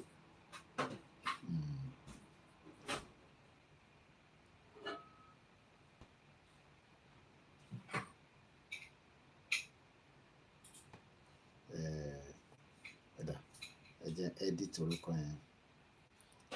because it's always good to have our people and recognize them, because and tó bá jẹ́ she ìyẹn gbọ́dọ̀ pè ní e, and tó bá jẹ́ e ìyẹn gbọ́dọ̀ pè ní she, torí àwa ò kì í ṣe straight làwa máa ń ṣe àwa ọmọ Yorùbá. Bẹ́ẹ̀ náà kọ́lọ̀ bá ń dúró ti àwọn Olùjádù sisters, and tó bá mọ̀ wọ́n I can tell you that they are doing extremely well on this movement. That's all I can tell you for now. Kolobandroti, the last one of the sisters. She's somewhere in the New York City. Nigeria will push one out in the 80s. Orin tó ń kọ, orin tí wọ́n Fẹlá kọ popular ni. Orin táwọn ilé ń kọ orin kí gọ́ọ̀mẹ̀ntì gan tó ready láti pa wọ́n dànù ni. I'll just leave it out like that. And that pushed them out of Nigeria since 80s. Do you know what it looks like? Kí yàn máa fojú kan àwọn ọmọ ẹ̀ fún 40 years látara pé ìfẹ́ tán ní sí Yorùbá. Kàn ní àṣẹ Yorùbá nation mọ́ ó ti sú wa. 40 years ní àwọn Olùjádù sisters ní wọ́n fi fojú kan àwọn ọmọ wọn. I just leave it like that for now. Èmi mọ̀ pé tásìkò bá tó, Ọlọ́run tó dá gbogbo wa á ṣèdájọ́ fáwọn tí wọ́n ń dá ọ̀rọ̀ Yorùbá pé kó má kúrò níbi tó wà. Ọlọ́run á ṣèdájọ́. So we are in the last hour of the program. So let us listen to this again. Just to say to Igboho, we love you. And we mean it. Àwọn kan lè love Igboho jura wọn lọ. But lórí platform Koikimedia, platform yìí, we love him and we will stand with him. We will stand with him by commenting, by sharing, by praying, by supporting, by hoping that gbogbo ẹni tó ń dẹ trap fún Igboho, wọ́n ń dẹ trap o, trap oríṣiríṣi, trap oríṣiríṣi. Olakunle ni, I remember that song, Orere Ejigbo, àbí Elejigbo. Ẹ lọ Google wọn lórí YouTube, the Olùjádù sisters. Kẹ́ lọ béèrè pé kí ló lé wọn kúrò ní Nàìjíríà. Ẹ gbọ́ mi. Ẹ̀yin ọmọ kéékèèké tẹ́ wà lórí social media tẹ́ ń sọ pé Nàìjíríà.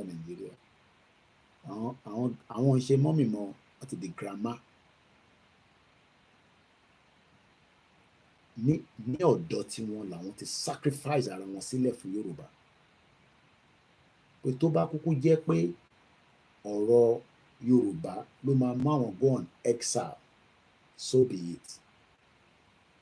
And that was exactly what happened to the league. I'm just giving you some exclusive. Díẹ̀ tí gbẹ́lẹ̀ rí. Exclusive ni mo kàn fún yín o. Just a small bit of what that country has done to some of our forefathers. Kàmá tí wàá sọ àwọn tàtú wá ń rí. New York ni ìyá yẹn wà. kọ́lọ́ bá ń dúró tì wọ́n gbogbo ìrìn àjò wọn gbogbo ìgbésẹ̀ wọn pé kí Yorùbá bọ́ nínú wàhálà àti ìgbésẹ̀ táwọn ń ṣe kọ́lọ́ ń jọ nínú ọlẹ́ ẹ̀ kó máa fún wọn ṣe one man soldier nìyá yẹn. You don't have to trust or believe whatever I say. Ṣé nítorí owó ni àwọn ilé ti ná tó more than $50,000 but nítorí fi ṣe àní láti sọ fún yín. Bọ̀ pé Yorùbá ò ní bọ́ yẹn ẹ tutù ẹ̀ dànù torí Nàìjíríà ló ti àwọn ìyá yìí jáde in the 80s ìlú òfò tẹ́yìnṣẹ́ ìlú kan tẹ́yìnṣẹ́ wá sọ pé go and pray for Nigeria. No, àwọn ilé yóò pray for Nigeria èpè lọ́nṣẹ́ fún kó tó push wọn out of the country because they saw the whole shenanigans and the bullshit tí wọ́n pè ní kí country lélẹ̀ ìlú tó nífẹ̀ẹ́ aráàlú àwọn wá ń sọ fún ìjọba pé ṣé ìjọba lẹ́yìn ṣe àbí ìkà lẹ́yìn ṣe ṣáwọ̀ ọ̀tẹ̀ tí ìgbà wọn làwọn ṣẹ̀ mọ̀ pé ìjọba ń ṣèkà ṣèbí 4 years ago ni bàbá Akíntóyè ṣẹ̀ là wá lójú pé ṣe gbọ́ olóyè wa ní náà bàbá Akíntóyè ń sọ aná àgbọ̀ nígbà tó lóyè wa jáde láàrin ó dà pé tòótọ́ ni ìfẹ́ ta wá ní sólóyè làfi ní lálẹ́ yìí o à ń ràn lọ́wọ́ towards the rally torí pé we cannot fail on the day àdúrà àwọn kan ni pé kíjọ yẹn kó fail àwọn kan nísìn wọn ò mí báyìí wọn jókòó sábẹ́ program yìí o ìyẹn mo ṣe sọ fún ìyá wa ní àná ẹ rí i pé strength lánàá ó tútù yàtọ̀ sí tèmi kọ́lọ̀ tó bọ̀ máa fún wa ní strength dáadáa ẹ bá wa bẹ̀rẹ̀ sí fi sínú àdúrà láti ìgbà tá a bá ti bẹ̀rẹ̀ program yẹn níjọ́kíjọ́ tí program bá ti ń bẹ̀rẹ̀ tá a máa fi parí ẹ̀ ẹ̀mí mímọ́ ni màláíkà ni Jésù ni ẹ̀yin onífá ni gbogbo ètò tó bá fẹ́ tò ní UK gbogbo ẹ̀ gbọ́dọ̀ lọ according to how they plan it because people are waiting for the downfall. I don't know why but ó dà ń pé ìran kan wà mo ní sọ pé ìran tiwa ìran burúkú ni wọ́n because ìran ọmọ Yorùbá ò gbọdọ̀ wà against nǹkan tá à ń ṣe whether you disagree with us. Àníyàn ń já àwọn èèyàn wa ìṣẹ́ àtòṣì pọ̀ ẹgbẹ́sígbá àyà àwọn èèyàn wa wọ́n send audio ìyá kan sí mi kan nílẹ̀ Yorùbá ìyá ẹ̀ ní widow lòun widow òun ò jẹ́ kọ́ wá náà mọ́ ohun òun náà kóun náà máa ṣe Yorùbá nation àwọn ládùúgbò òun ò jẹ́ kọ́ wá àtàkò òun tí òun ní àwọn ọmọ lọ́wọ́ ẹ̀wọ̀ bẹ̀rù. That is the kind of life. Àǹtí mi yẹn àfi tó bá ti sùn mo mọ̀ pé wá wo program yìí lọ́la láti Newcastle upon Tyne lọ ti send audio yẹn sí mi. Ẹ̀wọ̀ arákùnrin tó jáde tó ní àwọn nínú àgbàlagbà èmi ò tẹ́ gbọ́ the last bit ẹ̀ tán ọ̀dọ̀ sísítà mi ìyá dáadáa Yorùbá Wuyì ni mo ti wá ń gbọ́ the final part pé ọ̀rọ̀ tóun sọ yìí wọ́n bọ̀ wá náà mọ́nu ilé. Abájọ tẹ̀sí máa ní come back home. So tá a bá come back home yẹn náà ẹ lè máa intimidate àwa náà because tẹ́ bá ti intimidate wa títí àwa náà dákẹ́. And you all know that this is wrong and it shouldn't be like that. Tẹ́ bá ti ń ṣe yẹn then that means we don't have a country. Mo ní mo dúpẹ́ lọ́wọ́ United Kingdom. Look, they might be the cause of our problem, but I live here and they've allowed and tolerate me to operate without any intimidation. ẹ mọ relief tó dájú ni pé kí n parí program nísìn tí n bá tẹ̀ fi wọ yàrá sùn kí n kàn lie down sí living room nígbà kí n dẹ̀ sùn kí n má tẹ̀ wá rántí pé tó bá máa fi di 1 hour àyàn kan máa wá kanlẹ̀kùn àánúyà nìṣó ní station kí ni mo ṣe gbàgàgbàgà kí ló ṣe báwo ó gbọ́ bó ṣe gbọ̀rọ̀ bó ṣe bú Tinubu lórí program ó gbọ́ bó ṣe bú àwọn governors yìí àwọn governor kan ló rán wọn ṣẹ́ o sometimes let me just for argument's sake but these are just èyí tó sì máa ní understanding kan tí mò ń sọ the intimidation in Nigeria is too much especially in the southwest kí ló dé tá bá tẹ̀ disagree pẹ̀lú ra wa kí ló ń fa pé kẹ́ máa fi ikú lé àwọn èèyàn gbogbo ilé ni olóyè fi stop ẹ wá ní pé wọ́n máa fún láyè ẹ má bínú fi charge one of the phones. No, do you think that they will give Chief the opportunity to change the narrative? I'm asking a question. Kí lẹ̀yin rò? We have a man, look,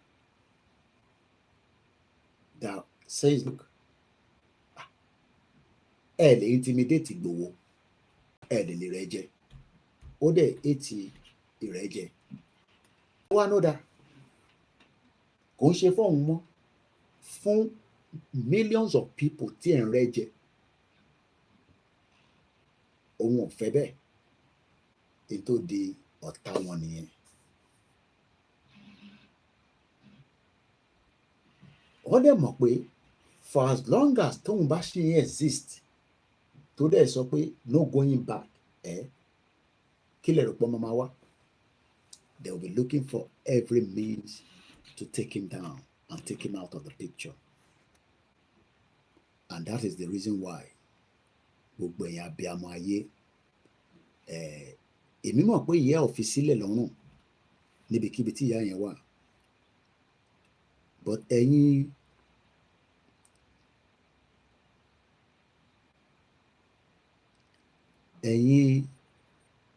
tí ẹ jẹ́ olólùfẹ́ tí Ọlọ́run fi ìfẹ́ sí yín ní ìgbà àyà ẹ̀yin náà máa wá fi sílẹ̀ lọ́rùn ní títàdúrà gbogbo ìgbà kí ìgbà tí ẹ bá ti ń ṣe ìfẹ́ sí yín ní ìgbà àyà ẹ̀yin náà máa wá fi sílẹ̀ lọ́rùn ní títàdúrà gbogbo ìgbà tí ẹ bá ti ń ṣe àdúrà ẹ máa bá wa fi àdúrà ran olóyè lọ́wọ́ kọ́wọ́ ayé kọ̀ọ̀kan ọmọ ènìyàn ni ẹni tó máa fẹ́ gbé dìde tó máa fẹ́ sọ pé òun máa lọ ṣiṣẹ́ yẹn wá oh my God. I don't think some of you know that people are ready to pay or compromise for stupidity of what they don't understand, the influence of what they want to go and do.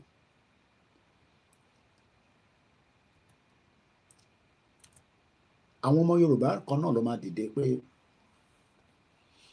ẹ fi wá sílẹ̀ àwa máa mọ bá ṣe máa mú fún yín.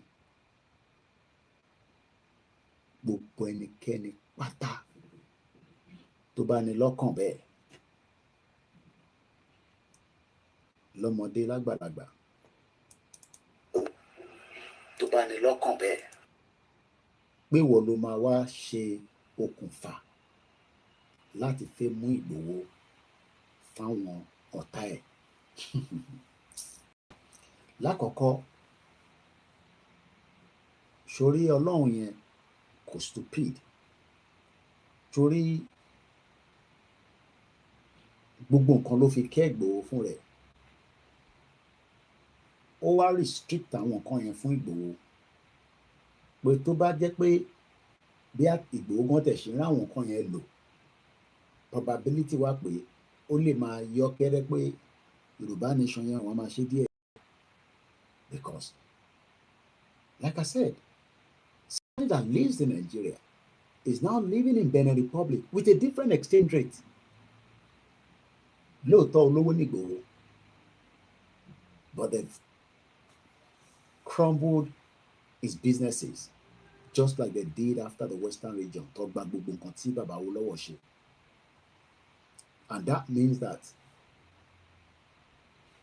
for a very long time till date, they decided to reduce what could be the cash flow for him. Ìwọ wá fẹ́ fi gbogbo orí tí Ìgbòho ń jà fún, ó fẹ́ sacrifice ẹ̀ fún àwọn ọ̀dàlẹ̀, àwọn aṣenibi, nítorí nǹkan tí wọ́n nìkan fẹ́ jẹ. Torí pé orí tí Ìgbòho ń jà fún pọ̀. So tí Ìgbòho gan bá, bí àṣà bàbá mi kan bá mi sọ̀rọ̀ bí alánà ni, can't remember now, pé ó dà pa àná bẹ àná àdé kẹta. Ìgbòho jẹ́ ẹni tí òun sì nífẹ̀ẹ́ àwọn èèyàn ni.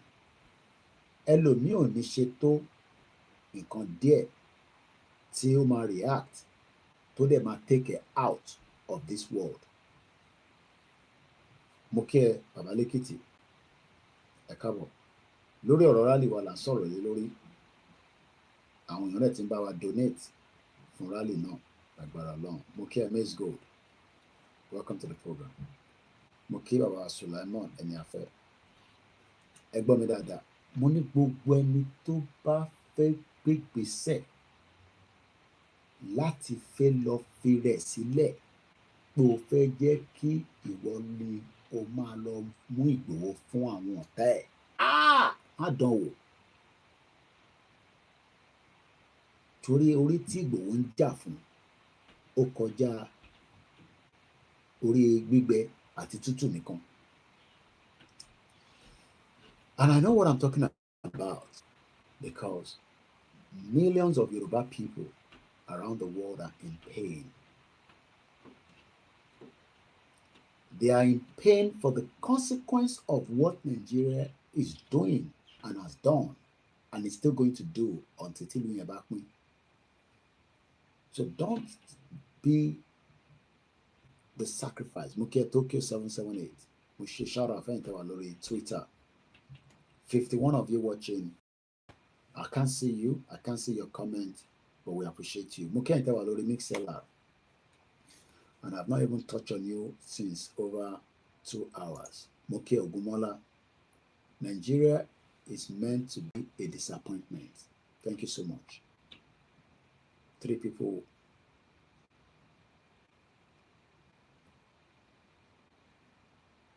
Lákọ̀ọ́kọ́, bẹ́yìn bá ń gbé ìgbésẹ̀ yẹn tẹ́ ń rò tẹ́ ń plọ̀tẹ̀.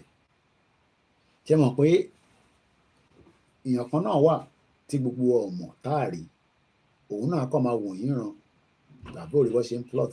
Àwọn ilé dẹ̀ ń plot káwọn fi ṣe jàǹbá fún Ìgbòho. That was what they did in July 2021.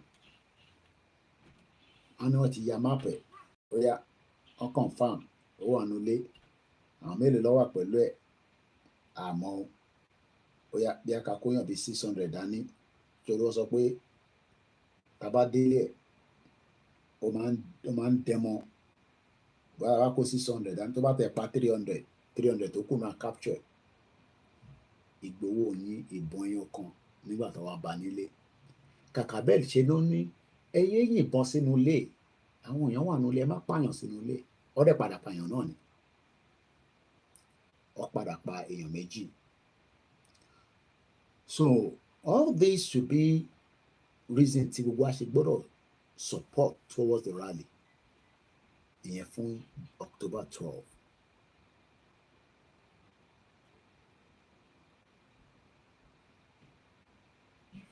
It's not about me. èmi ti takú ti Yorùbá nation kò síbi táwa ń lọ mọ́.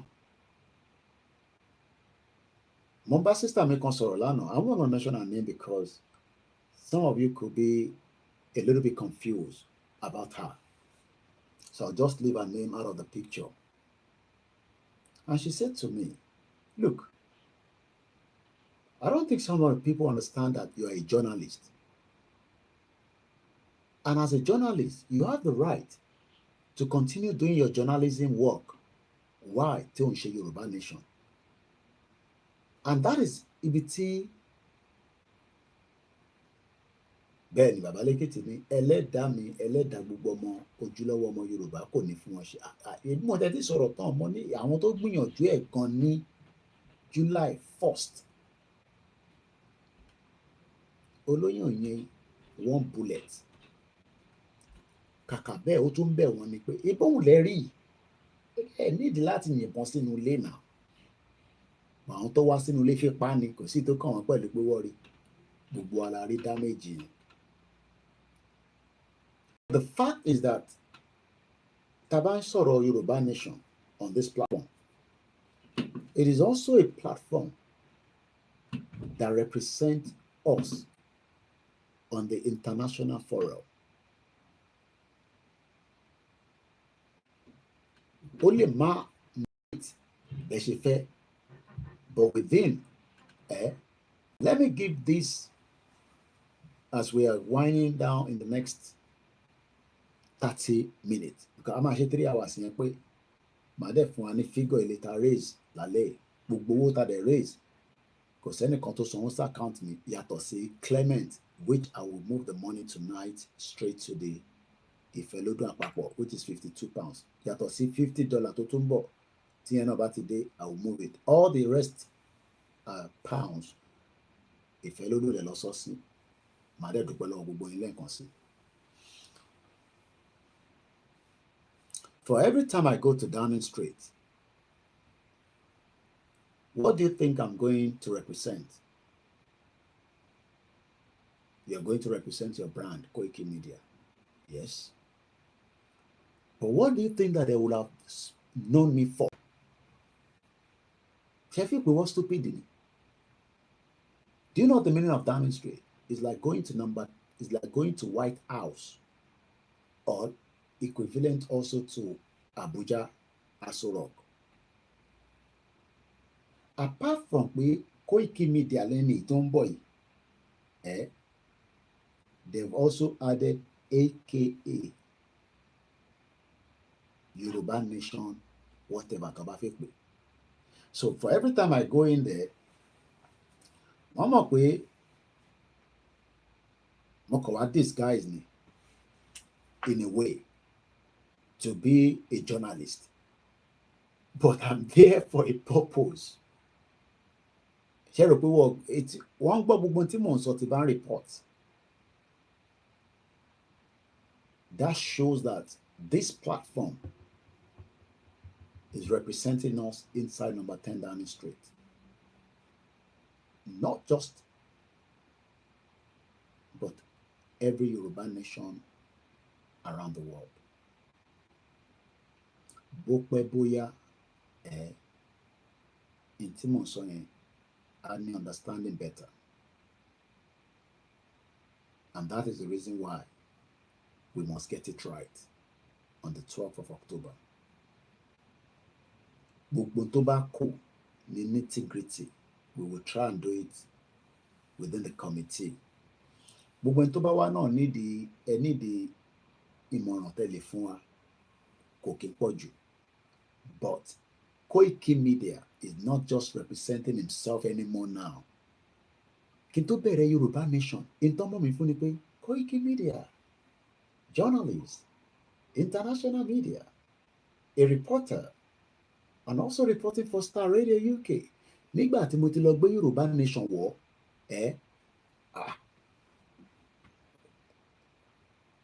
what is hysterical? Not for any bad reason, but it is just there because they've now also seen me as an activist fighting for a cause. and a good one, even if the government disagree with me. And this is what I'm saying now. What does CNN represent when I go out to demonstrate? What does Sky News represent? What does BBC, AFP, Reuters, ITV, ITN, this, that, that? Killer what don't represent? They are representing their brand, reporting in news. But this time around, I am representing my brand, but also fighting for a cause. And when you're fighting for a cause, you will be respected.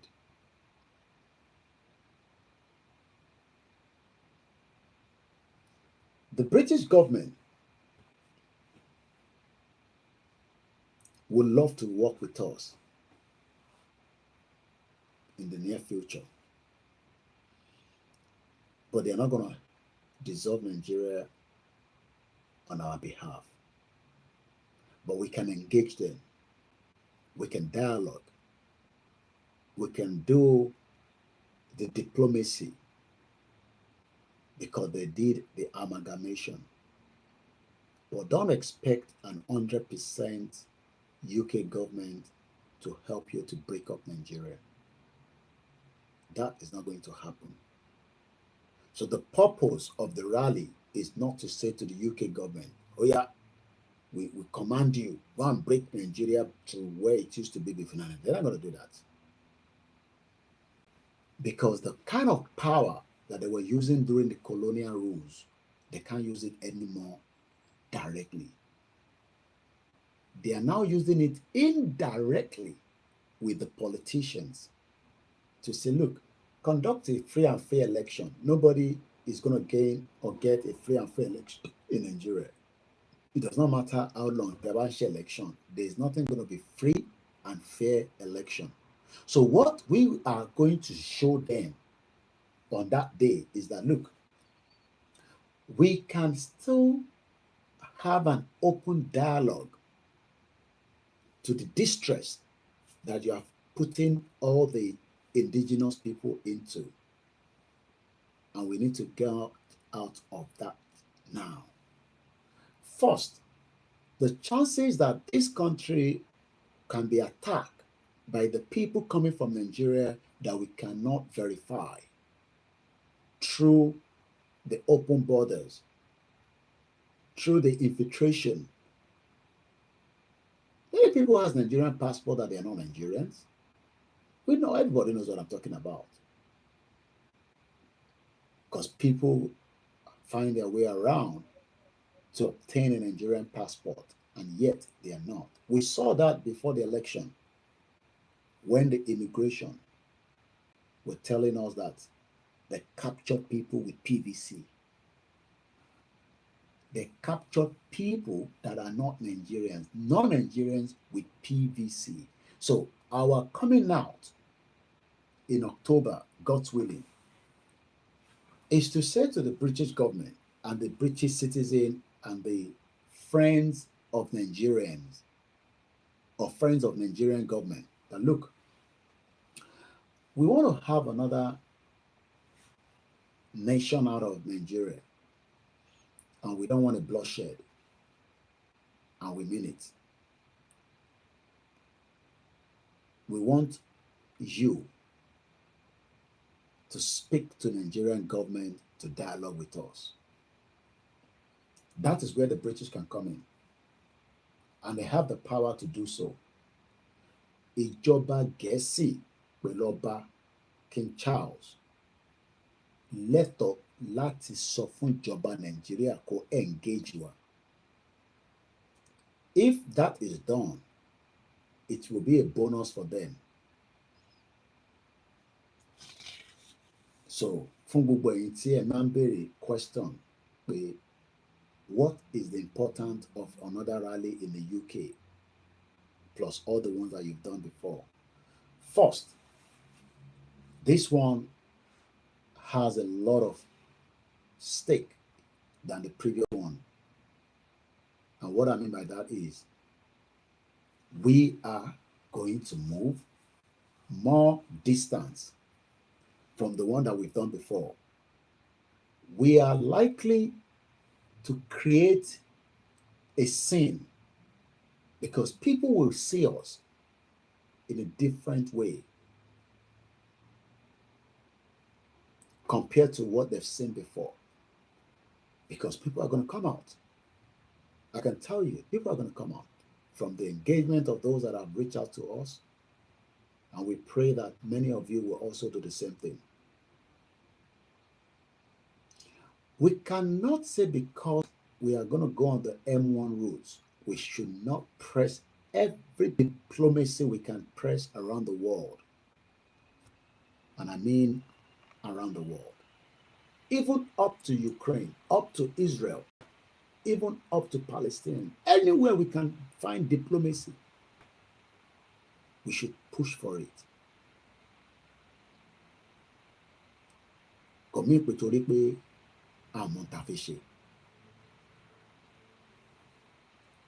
And this man that many of you think that is the one that they are looking for around the world, when we have dangerous element of terrorists operating without impunity. Do you know what that means? Mukejaye TV. These terrorists are operating. We ended this program, I can tell you, in just under 20 minutes. So a tube of Shesuru there cafe party. But I'll give you the figure of what we've raised tonight, and I'll appreciate you all. Igboho is not the criminal that the Nigerian government should be running after. But it's just unfortunate that that is where we find ourselves today. Again, he has a built complete house. 2, the old house and the new house. Yet, he's using foreign exchange to live in Benin Republic. Each time he traveled down there, if he's not in Germany, with a Kimoni Ibitowa, Eshegoni, Ugwenyawa. So Igboho is playing a role, but it needs our support so that that role can be completed with Babakitoye. Babakitoye cannot be as grateful every day that the strength is part of the strength that Igboho is giving him as well.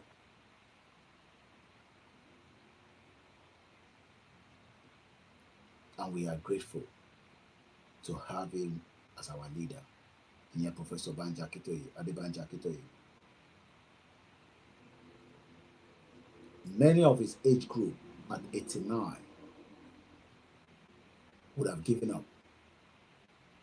But Babani, he wants to deliver a message back to Baba Olawo that he has played his own part to make sure that we exit. Now, your politicians do not want all this kind of conversation to come up on the forum.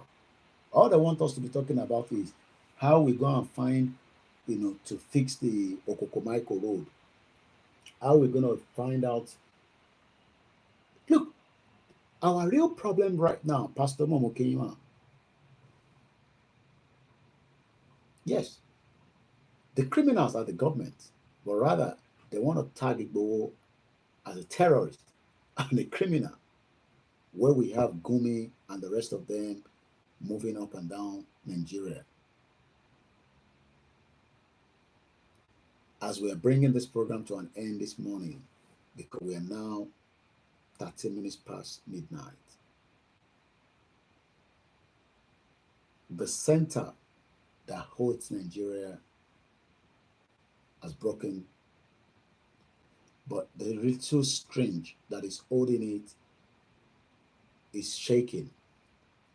How many more years it can hold is subject to whether we want to pull it out completely and feel the pain for that period, or we let pain kan wà a máa lọ díẹ̀díẹ̀, but sometimes you got to pull it out so that that pain goes completely.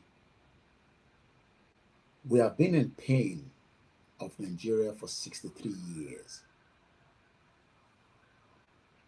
Sanwo-Olu doesn't like this kind of conversation. He rather want to engage me in something that is meaningless to me, because I want to know if Sanwo-Olu can allow an independent auditor into Lagos State, and I will fund it from this platform. Can he allow us to do the auditing of Lagos State for the first 4 years to Olunibe? And you will see why you are suffering in Lagos State. Because all the money that they are meant to use to support you as a citizen of Lagos State have been diverted. I don't want to go to Ogun State, because Ogun State sold Nigeria even before Nigeria sold Ogun State. That is how that one is another criminal state. Not the citizen, but the politicians. You don't know what happened. You want me to start explaining again? Ogun State sold Nigeria before Nigeria sold Ogun State. I want to kukuta Nigeria. Should we go to another state? Oyo State. Oyo State went into coma because we told you that they were going to bomb Oyo State. And yes, they did. This year, January 16, 8 people died according to the government official. 72 people. People's houses are still under the rubble as I speak to you right now. Grandma Telmawaku Toluwalashe Kende that died, our brother, may so rest in peace, and the rest of the people that died as well in Nigeria. Seyi Makinde, the governor, has not got the balls to give a shout out call. Do you know that that woman is still now trying to rebuild the same house back? Don't ask me why, I don't know. But she told me, she sent me the picture. I couldn't ask her why. Àwọn lọ́tún wá fowó wọn níbí báyìí, wọ́n sẹ́ndẹ̀ sí Nàìjíríà pé ẹ bá mi ṣe roof. Ibi tó bá ti demolish, ẹ bá ẹ̀ka tún kọ́ láti ilẹ̀. Should we go to the next state? Ekiti State. Should we go to the Ondo State? Kogi State, Kwara State? So these politicians want to engage us in a different dimension. What we are stupid. We're talking about the future of Yoruba people. They're telling about Nigeria. As if these politicians will be alive for the rest of their life. Most of them will probably even die before the breakup of Nigeria. And even if Nigeria does not break, most of them will just live life after they've completed their tenure. Where is Fayose now? Fayose has a court case that will never come to the... They have not even started the case. They are still deliberating which jurisdiction has the right to hold the case. So these politicians are criminals, and they're very smart, and they're dangerous. But I could do pé ìṣọ̀tọ́lọ́run fi ṣọ́rọ̀ àwa, even if we are not in Nigeria. And they are scared of our voices coming out, pushing, because every day, even people that disagree with us, some 4 years ago now, I start to realize that, kí ló ń ṣẹlẹ̀ gan-an? Ṣé kí a máa jẹ wá ni? Ìyà ń jẹ yín because the wealth has been restricted and they want to divert the attention. It is not terrorists that is killing us. It is just the cow that is eating your crop so that you don't go. The economy is fine, but just let us continue to see how we can rub things together. Not that people are not surviving. As much as people are crying every day, even power, they are surviving. Okay, have you thought about people who ask you 20,000, you don't give them? They will go and find somebody else that will give them. They are surviving. They are surviving. We are all still surviving. But the push that will finally break the canal back is the message that we will not stop. Because your prayer as politician supporters, now they watch me like this. So waiting this on the talk. Say that start from your abroad, you go break Nigeria. But you're stupid. You should understand that Nigeria was put together from abroad. Do you think that Lugard just decided to mark Nigeria without the consultation of his people that told him to go and become the governor administrator? So the whole project Nigeria was from abroad. The making of Nigeria was from abroad. So the disintegration of Nigeria will come from abroad. So, and if you don't want Biafra to be abusing us, let them go. If you don't want Hausa people to be giving us backwardness because of their own Islamic Sharia, let them become a country of their own. They can even take the name Nigeria so that they can become Nigeria Islamic country. Because I don't want to live in that kind of environment. And many Yoruba people also will not want to live in that kind of society. Because I don't want to be controlled by Sharia law. Because I hate Sharia law. I don't want to be controlled by it. So this is what Yoruba people need to understand, that we are being attacked from both sides. The Igbos don't like us. They don't want to be part of us. Then why don't we let them just go? And we can become neighbors. The British citizens have the right to go to Dublin. And that union that made Dublin to become an independent country was in 1920. So what is it that we want to find in Nigeria? Because we're not finding anything, that we are becoming all attacking each other.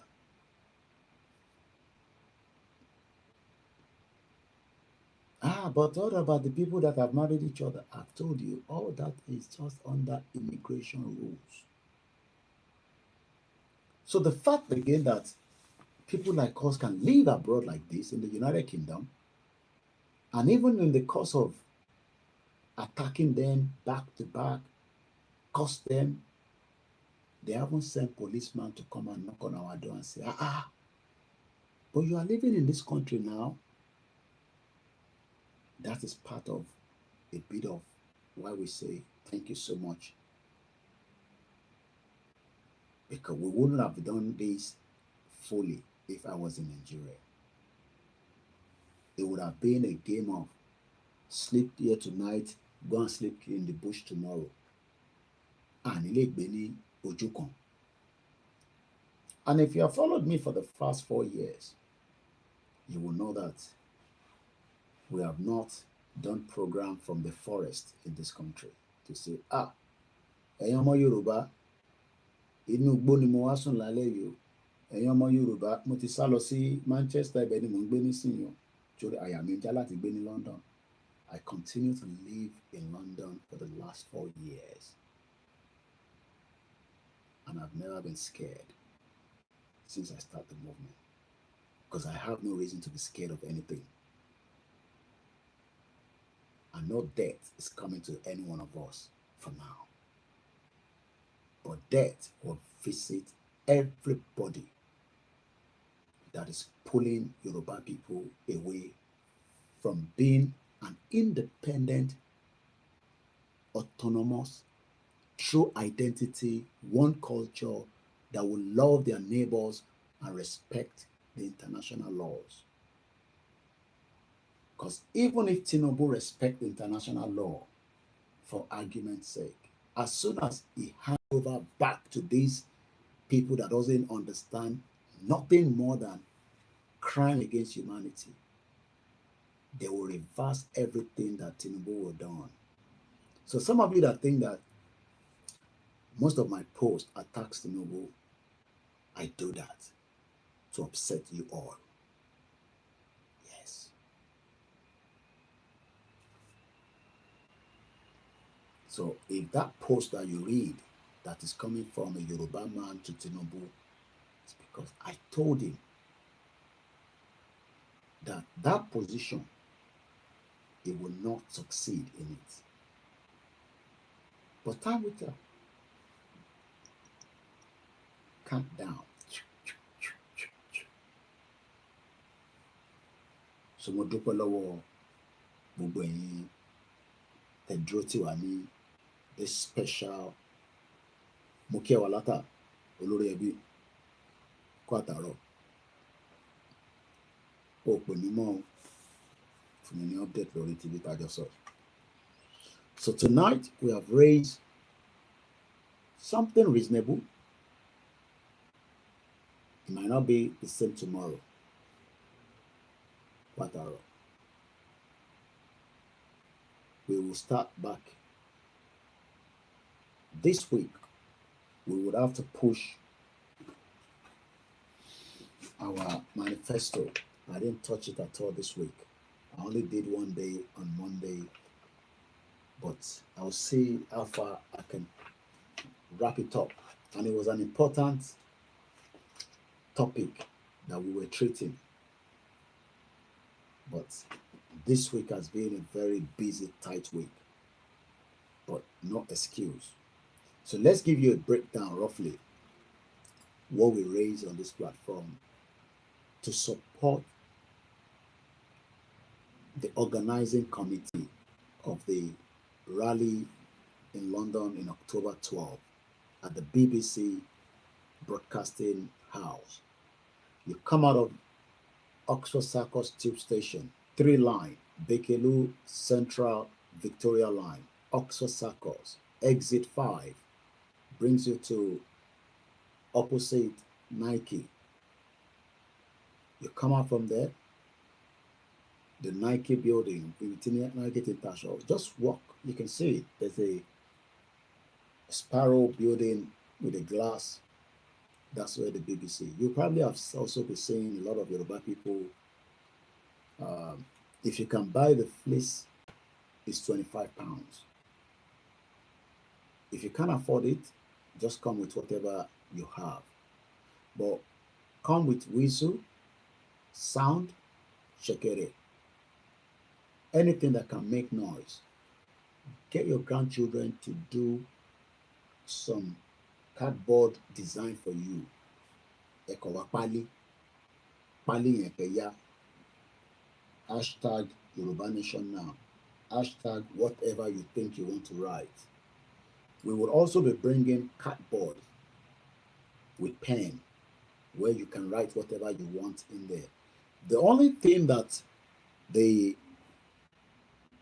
police, and this is based on our past experience and engagement in the rally in the UK and the one that Isheni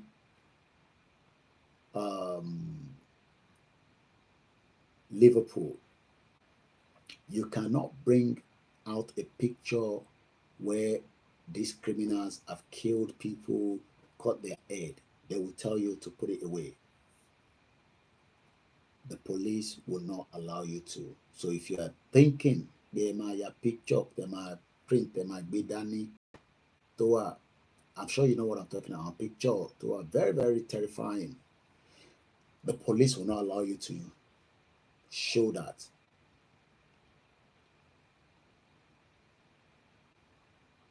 So, Mukiawa Elizabeth. Rattles, anything that can make noise. I have my whistle, I'll be bringing mine. Like I said, I'm still trying to figure out how the day will be. You know, Walata will be on the ground to help with some broadcasting as well. But my hands will full that day. So maybe we see. But when Tobafe support, we are available. Koiki, in Tobafe Kashini join, láti fi relieve your own, and especially, you know, I want to be close to CSI as much as possible on that day. So that means we will need some volunteers to cover certain areas, you know. Kawai Bedu is leading the top side of the rally in the front with Prophet Ologunlua. We don't know which, you know, section is going to be, but we see how it goes. It could be on the trail, it could be on the front, you know. It could also help to distribute the leaflet. There'll be a lot of activities that we hope that he will do, you know, as engagement, and we want to capture all that. So this also is one of the one that we got as well. So this one just came in today. It's a Samsung, and we'll be using with that. And then there's some other things that we're also, so my hands will be full for the day, but my mom will be helping out. We'll be live streaming as well. If you give it about, she will just, you know, the 25-meter flag will be on display. And Toba need a flag. A flag, we still have some few flags, not a lot, you know, to sell if you're going to buy. If you want to buy before the day, let me know. I can send it to you. And then I got my stick here because I'll be coming with the box of the stick because I'm convert on a stick. So I'll be coming with the stick. We have about 500 sticks, so there'll be enough to cover for everybody. We will have the big ones, like the one I'm using here. These ones are big ones. These are the biggest one, about 25 pounds. Economy 3 years ago. So especially the production to make them now is different. So this is the size that we expect everybody to have on the day. So these ones will be 15 pounds. So the stick goes in there. But I post up with the stick. So if you want one, I will send that to you quickly before October 12. Let everybody also come with whatever your own ideas for the day. Food-wise, I've not been asked for anybody to deliver any food. Not because we don't trust what you're bringing. We would rather let you give us the money to IFELODUN and say, look, if you love meat pie, if you shin shin, if you ra omi, if you ra super malt, if you ra drink from kekeke to bambo. So, and to ban intention pé o ma gbóúnjẹ wá, you might end up taking the food back home yourself. It's just an advice. Because so far, the committee has not requested anybody to bring any food. If you have the intention that you just want to make something, you got to contact us. We need to know who you are. Don't bring any food in there on that day. It's not for any reason, it's for health and safety. And I'm sure everybody to Bangbeni UK understand what that means. We don't want anybody to eat anything and the day goes, and then my name is on the full list with the police for this event. I've given all my details and so many others as well. To eat any food and it become a food poison. Not because of anything, maybe, but ẹ̀kọ́ dé ó tutù èèyàn kan wá jẹ́ ó wá lọ ń yàgbẹ́ nílé. If you're gonna cook, you gotta let us know. These are just, I know I've done my 3 hours now, but you know, every time you push a man fast, but I thought I should capture these as part of the broadcast. Ẹ má bẹ̀rẹ̀ sí lọ ru ẹ̀bà àbí ẹ̀fọ́ kan tẹ́ máa gbé wá. Gbogbo ẹni tó bá fẹ́ dáná pé ẹ ní intention pé fẹ́ sóúnjẹ, there's no problem. Reach out to the committee. I will contact you with them. Ẹ má bínú, ẹ jẹ́ n restart Instagram mi padà. It's a weekend. I'm not in a rush, you know, and I'm in my house, even though I'm working, because it's like working. So, ẹni bá fẹ́ ṣe oúnjẹ wá láti sọ pé a fẹ́ ṣe oúnjẹ, we got to know who you are. If you bring any food and you start distributing it on the day, àmọ́ pé Yorùbá ni gbogbo wa, we might not allow that. So, ẹ bá sọ fún àwọn èèyàn wa, even up to chin-chin, meat pie, sausage roll, sandwich, we would rather prefer you reach out to us so that we know who you are. You can support and say, look, you won't have a stress. Because we look, this, the good thing about this country is there's a lot of caterers. So instead of if you stress around here, and you send the WhatsApp pé ẹni kọ́ bá yín ṣe ìrẹsì fún yàn mẹ́wàá. Àwọn tó ń ṣe committee, they will know what to give that, you know, contract to. That's why I say we're going to do a lot of sourcing, just like the BBC and the rest of them does. You might be seeing BBC as one station, but underneath, a lot of sourcing. Until you are inside before you know. I'm serious. Until when you move closer, you realize that, so BBC, what on the brand the BBC? So we have to do a lot of sourcing for the day. And if I remember much in our next program, I'll be telling us more as well. So let me do a quick calculation of what we've raised tonight, and then we can close the broadcast and then appreciate you all. So, so let's start from here. So we've got 20, 20 here, 30, we got another 30. So that's 50, 50.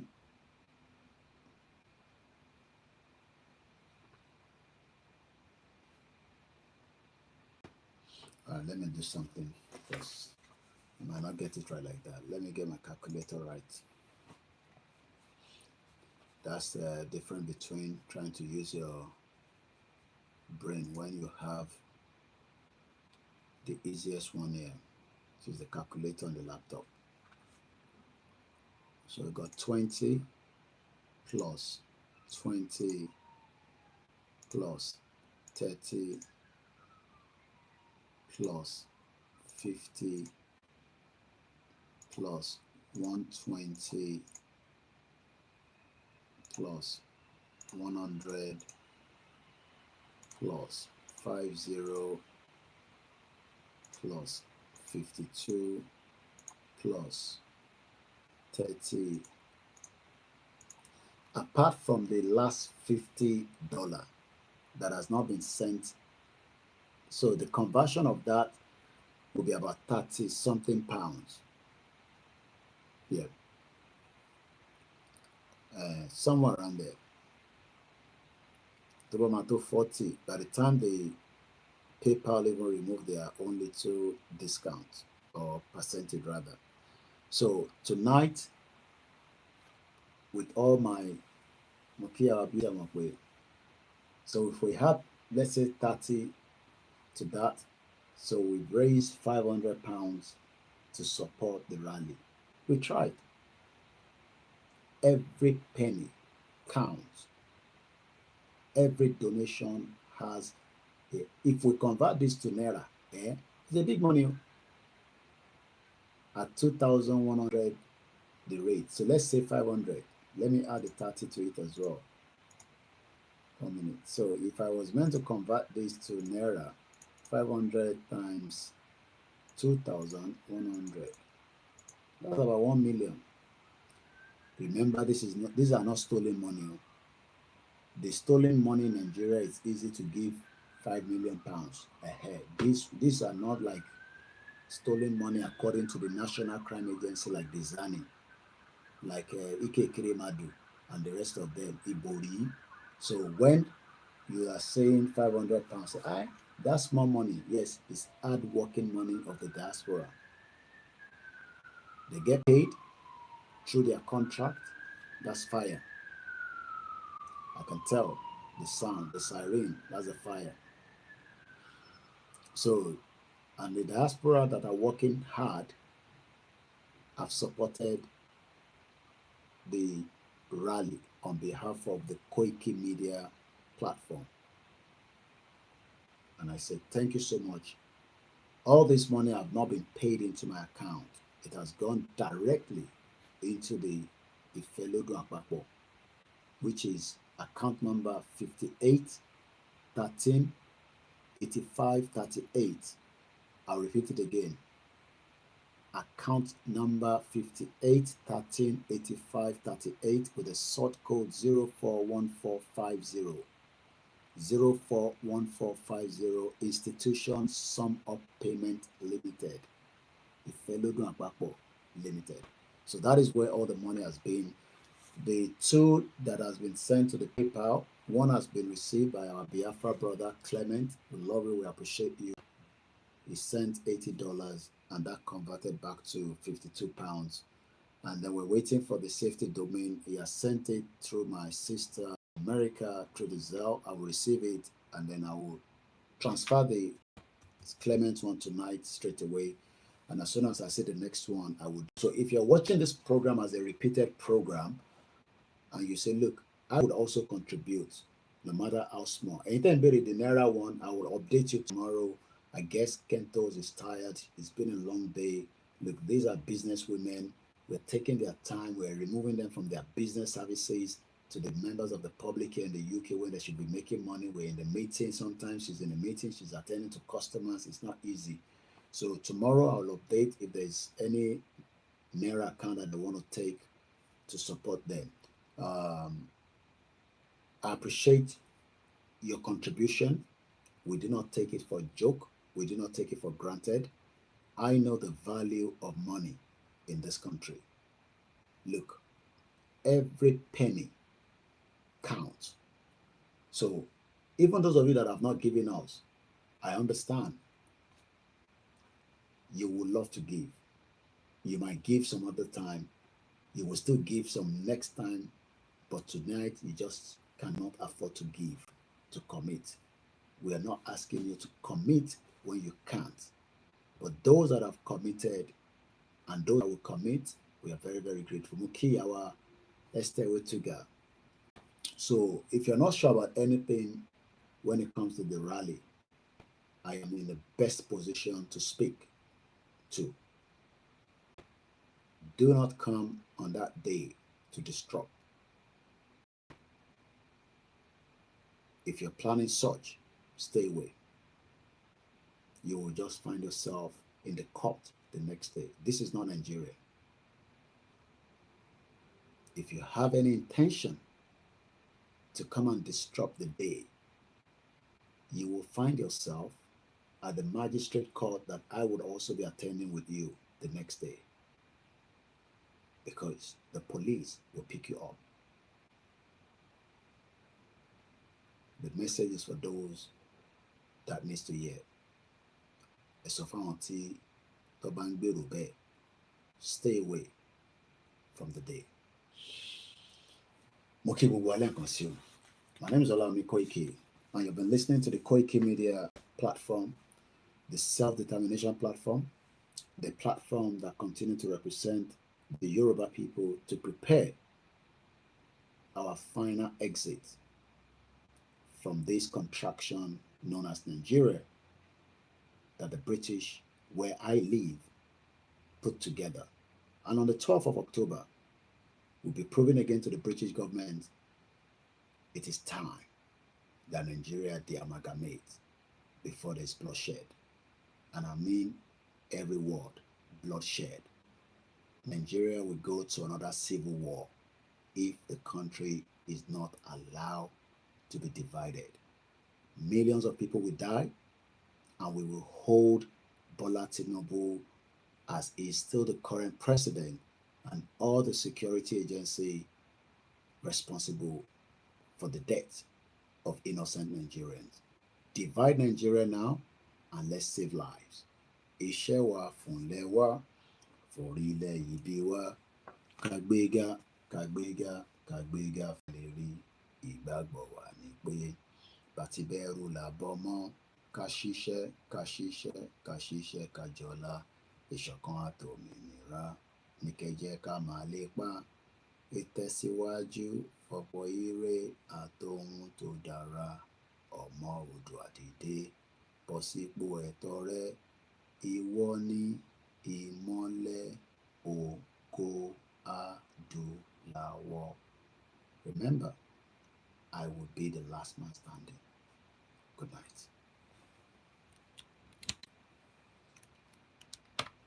Mo kéèyàn mi o, ẹ dúpẹ́ fún gbogbo yín, fàdúró tì yín, ọ̀rọ̀ ayọ̀ la máa sùn, àtúndàlà, àtúpadà wá. Good night.